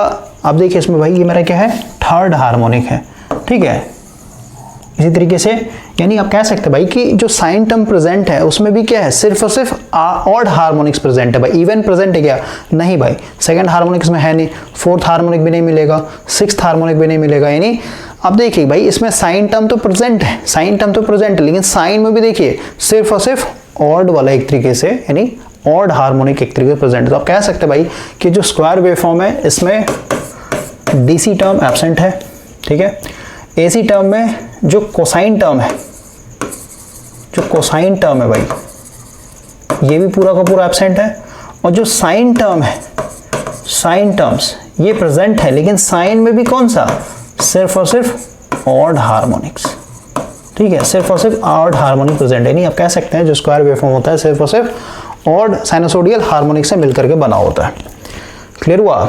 तो ये चीज आपको ध्यान रखना है, यहाँ पे ये तीनों नोट करना भाई एक साथ। ये मेरा फूरियर सीरीज का स्टेटमेंट था, यानी इक्वेशन 1, फिर हम लोगों ने ए नोट का वैल्यू कैलकुलेट किया, फिर हम लोगों ने ए एन का वैल्यू कैलकुलेट किया, और फिर हम लोग का बी एन का वैल्यू कैलकुलेट किया। ठीक है, और एग्जाम्पल में आप अपना स्क्वायर वेव फॉर्म को यहाँ पे दिखा दीजिएगा। अब थोड़ा बुक के साथ सिंक्रोनाइज होते हैं। तो अब देखिए भाई यहाँ पे इसको पढ़िए फूरियर सीरीज के हिसाब से, है ना, a square wave form can be considered to be made up of various, made up of, ठीक है, from a combination of sinusoidal waveform. ठीक है, यानी डिफरेंट डिफरेंट साइनोसोडियल वेवफॉर्म से मिलकर बना हुआ है। Thus any non-sinusoidal quantity जो कि I से हम लोग रिप्रेजेंट कर can be express as the sum of the number of sinusoidal quantity, जैसे I1 I2 I3। तो भाई इसमें देखिए यानी कोई भी कॉम्प्लेक्स वेवफॉर्म है इसको आप इस तरीके दिखा सकते हैं, जहाँ पे लिखा है ना IM1 sin omega not t plus phi 1, भाई ये बस इसको पकड़िए, 2 ओमेगा नॉट टी, ये फाई को छोड़ दीजिए, फेस शिफ्ट को दिखा रहा है। ठीक है, 3 प्लस डॉट डॉट इस तरीके से। अब देखिए यहाँ पे क्या लिखा है, if we add DC component, क्योंकि भाई इसमें डीसी कॉम्पोनेंट भी तो आई नॉट, तो यहाँ पे देखिए पूरा जो इक्वेशन है ना उसको हम लोग लिखते हैं। यहाँ पे पूरा इक्वेशन नहीं लिखा है भाई, कोई नहीं, इसके आगे बस आप आई नोट दिखा दिए ना, यहाँ पे आई नोट दिखा दिए, डीसी टर्म हो जाएगा, बाकी इसमें एसी टर्म आ जाएगा पूरा पूरा। ठीक है, तो यहाँ पे देखिए ये जो है 3 ओमेगा नॉट है ना, यहाँ पे 3 लग गया भाई, इसका मतलब क्या है, यानी एन की जगह तो 3 पुट बोलते हैं थर्ड हार्मोनिक्स। ठीक है, उसी तरीके से आप देखें यहाँ पे 2 लगा, इसका मतलब क्या है, इसको हम लोग क्या बोलेंगे, सेकंड हार्मोनिक्स। और जो 1 होता है इसका कुछ नहीं तो 1 छुपा, इसका मतलब इसको हम लोग फंडामेंटल कंपोनेंट बोलते हैं। तो आप पढ़ते हैं एक पॉइंट पढ़ते हैं, यहाँ पे लिखा ना the frequency F of the fundamental component, जो फंडामेंटल होगा उसका जो फ्रीक्वेंसी होगा वो सबसे लो होता है भाई, सबसे लोएस्ट होगा, equal to the frequency of the complex wave, यानी जो एक्चुअल वेव फॉर्म है, जैसे स्क्वायर वेव फॉर्म था भाई, है ना, तो जो फ्रीक्वेंसी है फिर जो टाइम पीरियड आपका स्क्वायर वेव फॉर्म का है, फिर जो कॉम्प्लेक्स वेव फॉर्म का वही फ्रीक्वेंसी आपका क्या होगा, एक तरीके से फंडामेंटल का होता है। ठीक है, तो इसलिए हम उसको क्या बोल रहे हैं, फंडामेंटल एफिकेसी को हम लोग फर्स्ट हार्मोनिक बोलते हैं। आगे बढ़ते हैं, the frequency of the second harmonic, second harmonic तो क्या, यहाँ पे 2 ओमेगा लगे ना भाई, फंडामेंटल क्या था, ओमेगा था, ये 2 लगे, इसका मतलब डबल हो जाता है, तो ये लिखा twice that of the fundamental, and the frequency of the third harmonic वो थ्राइस हो जाएगा, क्योंकि 3 ओमेगा नॉट टी है वहाँ पे।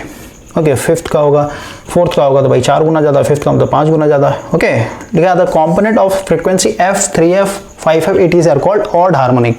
ठीक है, यानी फंडामेंटल का कुछ नहीं, तो 1 है ना, तो 1 भी क्या ऑड इंटीजर है, 3 भी ऑड इंटीजर, 5 भी, तो उसको बोलते हैं odd harmonic. And component frequency have 2, 4, 6, 8, 10, ये सब क्या हो जाए, इवन हार्मोनिक्स कहलाता है। क्लियर हो गया, आगे बढ़ते हैं। ये देखिए स्टेटमेंट लिखा है ना, it is not necessary for all the components to be present in an equation for a complex wave. यानी कोई भी कॉम्प्लेक्स वेव है भाई, तो उसमें जरूरी नहीं कि सारा का सारा प्रेजेंट हो, यानी साइन टर्म भी प्रेजेंट हो, डीसी टर्म भी प्रेजेंट हो और कोसाइन टर्म भी प्रेजेंट हो, जरूरी नहीं है। For example a sine wave has no harmonic, लिख दिया ना, क्योंकि भाई साइन वेव क्या है, साइन वेव को अगर आप ऑपरेशन करेंगे यानी इसको तोड़ के देखना चाहेंगे भाई, तो इसके अंदर कुछ मिलेगा ही नहीं। ठीक है, ये अपने आप में एक फंडामेंटल क्वांटिटीज है। समझ में आया? तो वही लिखा है कि भाई साइन वेव के अंदर कोई भी हार्मोनिक नहीं मिलता, the only frequency present is fundamental, सिर्फ और सिर्फ फंडामेंटल से मिलकर बना हुआ है। अगला देखिए, the harmonics are the integer multiple. Harmonic किसको बोलते हैं, तो हार्मोनिक देख रहे भाई है ना, ये इंटीजर का मल्टीपल लिखा ना, the harmonic are the integer multiple of the fundamental frequency. जैसे फंडामेंटल फ्रीक्वेंसी क्या है, f है, तो भाई इसका मल्टीपल है ना इंटीजर, 1, 3, 1, 2, 3, 4, 5, 6, समझ गया। उसमें हम लोगों ने फिल्टर कर लिया भाई कि ऑड इंटीजर को इवन, हम लोग ऑड हार्मोनिक बोल रहे हैं, इवन इंटीजर वाले को इवन हार्मोनिक बोल रहे हैं। तो समझिए हार्मोनिक्स क्या है, तो harmonics are the integer multiple of the fundamental frequency. वही एम्पलीट्यूड की बात है, एम्पलीट्यूड तो each harmonic decreases as the frequency increases. जो एम्पलीट्यूड होगा भाई देखिए, जितना हायर ऑर्डर ऑफ हार्मोनिक होगा उसका एम्पलीट्यूड उतना ही कम होता है। जैसे फंडामेंटल की बात है, तो फंडामेंटल का सबसे ज़्यादा एम्पलीट्यूड है, देख रहे हैं मैक्सिमम हाइट है, लेकिन थर्ड हार्मोनिक का देखिए भाई घट गया ना। उसी तरीके से अगर आप भाई फिफ्थ की बात करें, क्योंकि भाई इसका नंबर ऑफ साइकिल ज़्यादा बनाना है इसमें, तो नंबर ऑफ साइकिल ज़्यादा बनाने से मतलब अपने आप हाइट कम हो जाता है, तो हायर ऑर्डर ऑफ हार्मोनिक्स की तरफ जाएंगे, नहीं जितना ज़्यादा हायर ऑर्डर ऑफ हार्मोनिक जाएंगे उतना ही उसका एम्पलीट्यूड कम होते जाता है। ठीक है, तो ये सब आपका इंपॉर्टेंट पॉइंट है। आगे बढ़ते हैं। Any periodic wave form can be produced by, यानी कोई भी पीरियोडिक है लेकिन नॉन साइनसोइडल होना चाहिए भाई। Any periodic wave form can be produced by summing sine waves that have proper frequency and amplitude and the phase. यानी किसी भी कॉम्प्लेक्स वेव फॉर्म को हम लोग प्रोड्यूस कर सकते हैं भाई। अगर किसी भी कॉम्प्लेक्स वेव फॉर्म को तोड़ेंगे तो उसमें आपको डिफरेंट यहाँ पे वेव फॉर्म देखने को मिलता है, ये सब लिखा हुआ है। ओके, अब आते हैं आगे। ठीक है, ये हो गया, ये चीज हम लोगों ने अभी जस्ट समझ लिया भाई। अब यहाँ पे एग्जांपल था स्क्वायर वेव फॉर्म का लिया हुआ।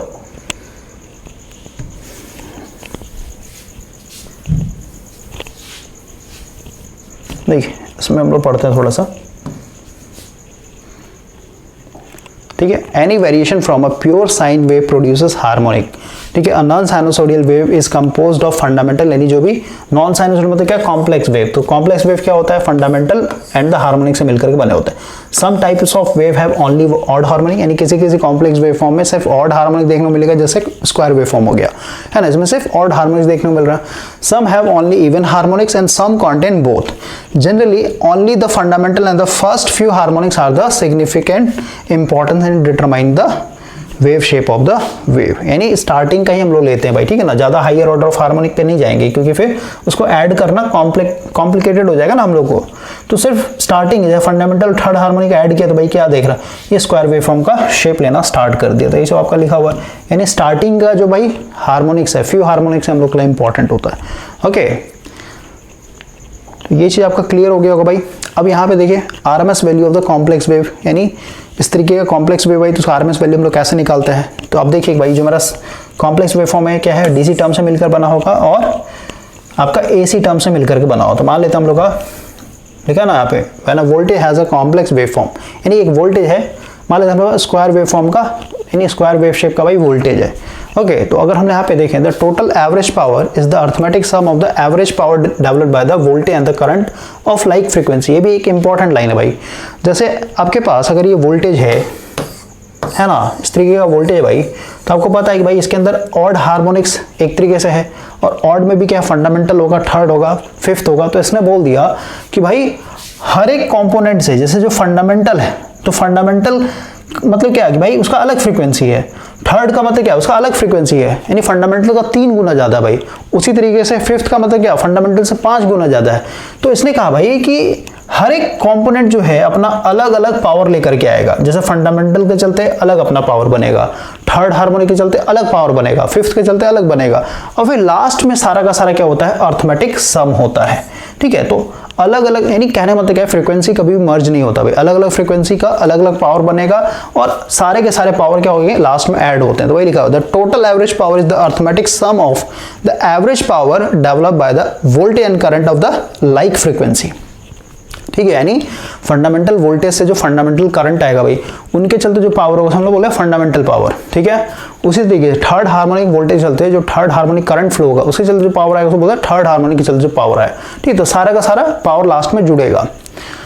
तो यहाँ पे लिखा है ना, let us assume the current in R register. मान लेते हैं इस तरीके का हम लोग पास सर्किट है भाई, ओके, रेजिस्टिव सर्किट है, और यहाँ पे हम लोगों ने इस तरीके का सप्लाई दे रखा है। तो इसमें जो करंट फ्लो रहा है इसका इक्वेशन दिया भाई, डीसी टर्म और इसमें साइन टर्म प्रेजेंट है एक तरीके से। ठीक है ना, अब यहाँ पे लिखा था average power produced in DC term. तो डीसी केस में क्या होगा, आई नॉट आर स्क्वायर, और यहाँ पे जीरो मतलब क्या, डीसी टर्म के चलते कि भाई डीसी टर्म अपना खुद का पावर बनाएगा। तो डीसी टर्म के चलते पावर बनाए कितना हो जाएगा, जो डीसी करंट है ना, डीसी करंट को आई नॉट से दिखा तो आई नॉट स्क्वायर इंटू आर हो जाएगा। उसी तरीके से average power produce by the fundamental. तो फंडामेंटल क्या है भाई, ये वाला वैल्यू है ना, इसी को तो हम लोग कोफिशिएंट बोल रहे थे। और एक मैक्सिमम वैल्यू भाई, तो उसको √2 से डिवाइड करेंगे, क्योंकि भाई हम लोग को पता ना पावर इक्वल टू क्या होता है, आई आर एम एस का स्क्वायर इंटू आर। सही बात है, तो भाई ये मेरा मैक्सिमम वैल्यू है तो उसको √2 से डिवाइड करना पड़ेगा ना, तो क्या बनेगा आरएमएस वैल्यू। और ये फॉर्मूला के हिसाब से यहाँ पे आई का स्क्वायर है, तो स्क्वायर कर दिया हम लोगों ने, और आर जैसे था वैसे का वैसे ही हो जाएगा। ठीक है, तो उसको सॉल्व करेंगे तो √2 यानी 2 हो जाएगा आई एम। ठीक है, उसी तरीके से जो सेकंड हार्मोनिक होगा उससे चलती है पावर होगा, सेकंड हार्मोनिक यहाँ पे देखें है ना, IM2 है, तो इसको मैक्सिमम से आरएमएस में चेंज कर दिया। थर्ड हार्मोनिक चलते इसी तरीके से। टोटल पावर की बात करें तो सब ऐड हो जाएगा, यहाँ पे सबको ऐड कर दिया। ठीक है, आर मेरा कॉमन हो जाएगा, बाकी यहाँ पे इस तरीके से दिखा दिया। अब हम लोग को पता है भाई, the total power must be the power that is developed by the RMS, है ना, जो आरएमएस के चलते जो होगा। तो ये टोटल पावर हो गया भाई आई आरएमएस इंटू आर। अब देखिए नेक्स्ट पेज पे आते हैं। ये सब तो भाई आपका इजी है, जो मेन चीज़ था वो तो हम लोगों ने समझ लिया कि भाई फूरियर सीरीज का स्टेटमेंट क्या था। जितने भी कॉम्प्लेक्स वेवफॉर्म है वो सारे के सारे या तो डीसी कंपोनेंट एसी कंपोनेंट से मिलकर बने होंगे, या तो फिर कहिए एसी कंपोनेंट में साइन टर्म है, कोसाइन टर्म प्रेजेंट होगा, है ना। तो इस तरीके तोड़ तोड़ के आपको समझना भाई। देखिए एक मिनट भाई, इसको ओपन करते हैं, इसमें बहुत सारा पेज हो गया है।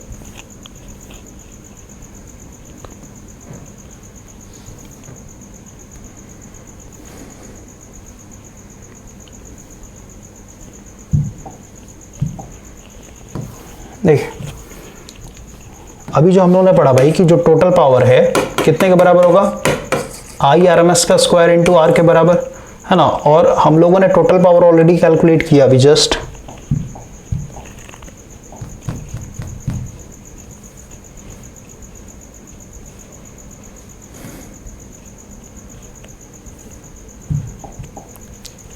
यहाँ पे अभी जस्ट कैलकुलेट किया ना।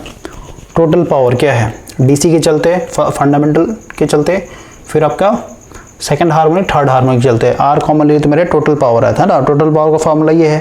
तो भाई यहाँ पे जो पीटी है, पीटी की ये वैल्यू डाल सकते हैं ना पूरा पूरा, तो यहाँ पे डाला गया है कि भाई टोटल पावर इक्वल टू इतना था और इतना मेरा आई स्क्वायर इंटू आर था भाई। सही बात है। अब यहाँ से हम लोग का आई आर एम एस आ जाएगा तो स्क्वायर उधर चढ़ेगा, पहले आर है तो ये आर से आर कैंसिल आउट हो जाएगा। ठीक है, स्क्वायर है तो उधर क्या हो जाएगा, रूट में आ जाएगा। ये क्लियर हुआ।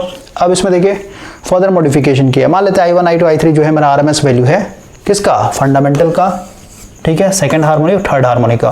तो भाई I1 की जगह हम लोग क्या लिख सकते हैं, आरएमएस वैल्यू है ना, I1 को आरएमएस वैल्यू मैक्सिमम वैल्यू जो है इसको √2 से डिवाइड कर देंगे, कोई दिक्कत। और हम लोगों ने क्या किया, दोनों तरफ स्क्वायर कर दिया भाई, तो इधर स्क्वायर हो जाएगा, इसका स्क्वायर करें तो I1 है ना, ये स्क्वायर अपॉन 2 हो जाएगा। उसी तरीके से सेकंड हार्मोनिक का जो है ना, मैक्सिमम वैल्यू डिवाइडेड बाय √2 करेंगे, लेकिन स्क्वायर करें तो भाई √2 का क्या हो जाएगा, 2 हो जाएगा, आई स्क्वायर हो जाएगा। तो इस तरीके ये भी किया हुआ। अब देखिए हम लोग को पता ऑलरेडी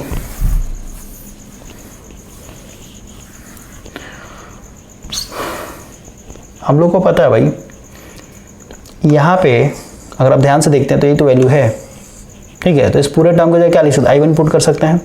यहाँ पे देखिए इस पूरे टर्म के जगह हम लोग I2 पुट कर सकते हैं, सॉरी यहाँ पे स्क्वायर होगा ना, ये पुट करेंगे भाई, ठीक है, I1 स्क्वायर हो जाएगा, इसके जगह हम लोग I1 स्क्वायर, इसके I2 स्क्वायर, यहाँ पे I3 स्क्वायर, तो ये आ गया आपका IRMS जो होगा कॉम्प्लेक्स वेवफॉर्म का क्या हो जाएगा, DC का स्क्वायर प्लस जो फंडामेंटल का, लेकिन यहाँ पे RMS वैल्यू भाई ध्यान देना आपको, ठीक है ना, RMS का स्क्वायर, फिर आपका सेकंड हार्मोनिक RMS का स्क्वायर और फिर थर्ड हार्मोनिक RMS का स्क्वायर, क्लियर हुआ। और वही अगर आप मैक्सिमम वैल्यू में लेके चलते हैं तो मैक्सिमम वैल्यू में आपका ये है, ठीक है ना, ये, और उसको अगर आप फर्दर मॉडिफाई करते हैं भाई, इसको ऐसे लिख सकते हैं IRMS इक्वल टू क्या हो जाएगा, रूट ओवर I नॉट, यानी DC का स्क्वायर ये हो जाएगा 1/2 कॉमन ले लेते हैं, और अंदर में क्या बचेगा, यहाँ पे आपका मैक्सिमम वैल्यू होता है, ठीक है, इसका स्क्वायर प्लस इस तरीके से डॉट डॉट डॉट।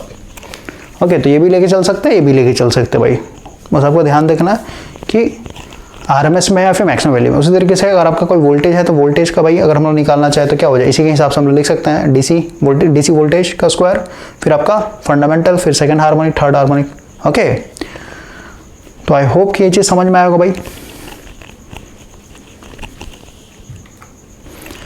अब हम लोग कुछ न्यूमेरिकल करते हैं भाई, यहाँ पे इस तरीके क्वेश्चन जो है आपके एग्जाम में बनता है। देखिए, सबसे पहला क्वेश्चन है कि भाई मेरा करंट का इक्वेशन दिया हुआ है, ओके, और ये करंट जो है फ्लो हो रहा है 20 ओम रजिस्टर से। ओके, आपको यहाँ पे क्या बताना है, पहला calculate the RMS value of the current, यानी इसका RMS वैल्यू निकालना है, टोटल पावर प्रोड्यूस, यानी टोटल पावर कितना बन रहा है वो निकालना है, पावर फैक्टर निकालना आपको। तो भाई ये जो करंट का इक्वेशन है आपको पता है ये DC टर्म है, ठीक है, उसके बाद ये साइन टर्म है और ये आपका कोसाइन टर्म है। ओके, तो आप देख सकते हैं भाई इसमें तीनों प्रेजेंट है, DC टर्म भी, AC टर्म का साइन टर्म्स भी और कोसाइन टर्म्स भी। तो सबसे पहले हम लोग को पता है भाई कि इसका जो IRMS होगा, ठीक है ना, the RMS value of the various component of this complex waveform. तो भाई देखिए RMS वैल्यू है ना, DC का तो भाई जो होता है ना अपने आप में भाई वो इफेक्टिव वैल्यू नहीं RMS के बराबर, तो 4 हो जाएगा। इसका मैक्सिमम वैल्यू तो इसको RMS में चाहिए, √2 से डिवाइड करेंगे, इसका भाई 3/√2, ठीक है ना, तो ये इसका RMS वैल्यू हो गया, ये RMS वैल्यू हो गया, ये अपने आप में RMS वैल्यू। तो फॉर्मूले के हिसाब से क्या है आपका, ऊपर में देखिए ये तो फार्मूला है ना भाई, है ना, तो सबका स्क्वायर कर देंगे यहाँ पे, 4 का स्क्वायर प्लस इतना, तो इतना आ गया मेरा करंट। टोटल पावर पूछा है तो RMS वैल्यू पता ऑलरेडी, R का वैल्यू आपका दिया क्वेश्चन में, निकल जाएगा 660 वाट। थर्ड क्या है, थर्ड आपका है यहाँ पे पावर फैक्टर। तो पावर फैक्टर कैसे निकाला गया है, देखिए पावर फैक्टर इक्वल टू क्या है आपका, हम लोग को पता ना, टोटल पावर इक्वल टू क्या होता है, एक्टिव पावर की बात हो रही है, VI cos phi, सही है, तो यहाँ से cos phi क्या हो जाएगा आपका, total power divided by voltage into current, है ना। तो ये टोटल पावर हम लोग को पता है, यहाँ से पुट कर दिया। वोल्टेज यहाँ पे दिया भाई हम लोग का कहीं, ओके, वोल्ट हम लोग निकाल सकते हैं, I इंटू R कर देंगे भाई, वोल्टेज आ गया मेरा इतना, ठीक है ना, और IRMS हम लोग को पता था, आ गया आपका 1 यानी 100%। वैसे भी रेजिस्टिव सर्किट है तो भाई रेजिस्टिव सर्किट का पावर फैक्टर क्या होता है, यूनिटी के बराबर होता है भाई, क्लियर हुआ। इसी तरीके से अगर हम लोग एक और क्वेश्चन करते हैं, देखिए क्या लिखा है, कॉम्प्लेक्स वोल्टेज कॉन्टेन फंडामेंटल, यानी एक वोल्टेज है, इसमें फंडामेंटल है, थर्ड हार्मोनिक है जिसका एम्पलीट्यूड दिया भाई, फंडामेंटल का 100 वोल्ट और थर्ड हार्मोनिक का 20 वोल्ट। वैसे ही बताया था फंडामेंटल का मैक्सिमम एम्पलीट्यूड होता है एक तरीके से, ठीक है ना, जैसे हायर ऑर्डर जाएंगे वैसे वैसे एम्पलीट्यूड घटते जाता है। Find the effective RMS of the complex voltage waveform. तो भाई ये इसका, ठीक है ना, complex voltage contain fundamental and third harmonic of amplitude. Amplitude मतलब कैसा, मैक्सिमम वैल्यू होता है भाई, यहाँ पे लिख देना, एम्पलीट्यूड का मतलब ये होता है मैक्सिमम हाइट या फिर कहीं मैक्सिमम डिस्टर्बेंस, इसका मतलब क्या है, ये अपने आप में मैक्सिमम वैल्यू दिया हुआ है। तो इसका भाई RMS वैल्यू निकाल दिया, √2 से डिवाइड करके, इसका भी RMS वैल्यू निकाल दिया। अब कॉम्प्लेक्स इसका भाई वोल्टेज का RMS वैल्यू क्या हो जाएगा, इसका फॉर्मूले के हिसाब से डाल दिया, आ गया हम लोग का 72.1 वोल्ट। ओके, तो ये जो trigonometry form of Fourier series था भाई, इसका ट्रिग्नोमेट्री नाम इसलिए पड़ा है, इसको भी आप समझ लीजिए, ट्रिग्नोमेट्री नाम इसलिए पड़ा है क्योंकि भाई आपने देखा यहाँ पे टी रेशियो यानी ट्रिग्नोमेट्री रेशियो में लिखा है ना, cos थीटा sin थीटा के टर्म में लिखा हुआ है, ठीक है ना, तो उसके नाम में आपको ये ट्रिग्नोमेट्री वर्ड यूज क्यों किया गया है ये समझ में आया होगा, ओके ना। तो इस बुक में भाई जिस तरीके से हम लोगों ने प्रूफ किया उसी तरीके से यहाँ पे भी है, बस ये शॉर्टकट तरीके से समझाया गया है, देखिए है ना, ये मेरा इक्वेशन था, DC टर्म, फिर आपका कोसाइन टर्म को ओपन करके लिखा गया है और ये मेरा साइन टर्म को ओपन करके लिखा गया। तो इसी को हम लोग ऐसे कॉम्पैक्ट फॉर्म में लिख सकते हैं ना, A0 प्लस समेशन, दोनों समेशन को अंदर में डाल दिया, ठीक है ना, हम लोगों ने ओपन करके लिखा था, कोई दिक्कत नहीं होना चाहिए। अब यहाँ पे देखिए हम लोगों ने इंटीग्रेशन किया था, है ना, ओमेगा नॉट टी का वैल्यू हम लोग को पता है 2π/t, इंटीग्रेशन किया था भाई हम लोगों ने sine n omega not t का, इसका इंटीग्रेशन 1 साइकिल के लिए 0 होगा, कॉस का भी 1 साइकिल के लिए 0 हो जाएगा। इसका अगर आप करेंगे साइन है ना, साइन इंटू एम हम लोग लिया था यहाँ पे एम, ठीक है ना, तो इसका इंटीग्रेशन 0, इसका इंटीग्रेशन 0 है ना, और इसका इंटीग्रेशन भी 0। देख रहे ना, कब 0? जब k is not equal to m. हम लोगों ने m माना था, k को m माना हुआ था है ना, इसका वैल्यू जब k is not equal to n के बराबर। लेकिन अगर k जो है n के बराबर होता है, यहाँ पे क्या आता था, t/2 आता था। इस केस में भी क्या आएगा, t/2 आएगा। तो ये लिखा हुआ है यहाँ पे, देखिए इसका जो इंटीग्रेशन करेंगे भाई t/2 आएगा, ओके ना, क्योंकि भाई दोनों बराबर हो जाएंगे ना। यहाँ पे देखिए दोनों बराबर हो जाएंगे आपस में, तो ये दोनों मल्टीप्लाई यानी साइन स्क्वायर हो जाएगा। क्लियर हुआ? और मैंने आपको स्टार्टिंग में ही समझाया था भाई, साइन स्क्वायर का अगर आप इंटीग्रेशन करता है t/2 होता है, फर्स्ट लेक्चर में मैंने आपको बताया था है ना। कॉस स्क्वायर का करेंगे तो इसका भी t/2 आएगा। बस इसको फिर ओपन करके लिखा गया है। यहाँ पे देखिए हम लोगों ने सबसे पहले a0 का वैल्यू निकाला, तो a0 के लिए क्या किया, दोनों तरफ इंटीग्रेट किया ना, देख रहा ना, दोनों तरफ इंटीग्रेट किया, तो इसका भाई पूरा 0 हो जाएगा। तो यहाँ से हम लोग आ गया a0 का वैल्यू, ओके। उसी तरीके से फिर हम लोगों ने यहाँ पे n का वैल्यू निकालने के लिए क्या किया, इंटीग्रेट किया, दोनों तरफ क्या किया है, cos k omega naught t से मल्टीप्लाई किया है, तो एक टर्म खत्म हो जाएगा। तो यहाँ से हम लोग आ जाएगा n का वैल्यू, ओके। उस तरीके से फिर bn का वैल्यू निकाला भाई हम लोगों ने, ठीक है। तो बुक में आपका स्टेप बाय स्टेप नहीं दिया है, शॉर्टकट तरीके से लिखा जाता है। तो यहाँ पे आपका पूरा एक बॉक्स में डाल दिएगा भाई, ये मेरा फूरियर सीरीज का इक्वेशन था, स्टैंडर्ड इक्वेशन। यहाँ से हम लोगों ने a0 का वैल्यू कैलकुलेट किया जो कि इतने के बराबर है, an का वैल्यू निकाला इतने के बराबर, bn का वैल्यू निकाला जो कि इतने के बराबर है, ठीक है। अब यहाँ से आपका न्यूमेरिकल स्टार्ट हो गया था। तो नेक्स्ट सेशन भाई बात करते हैं आगे कॉन्सेप्ट के लिए।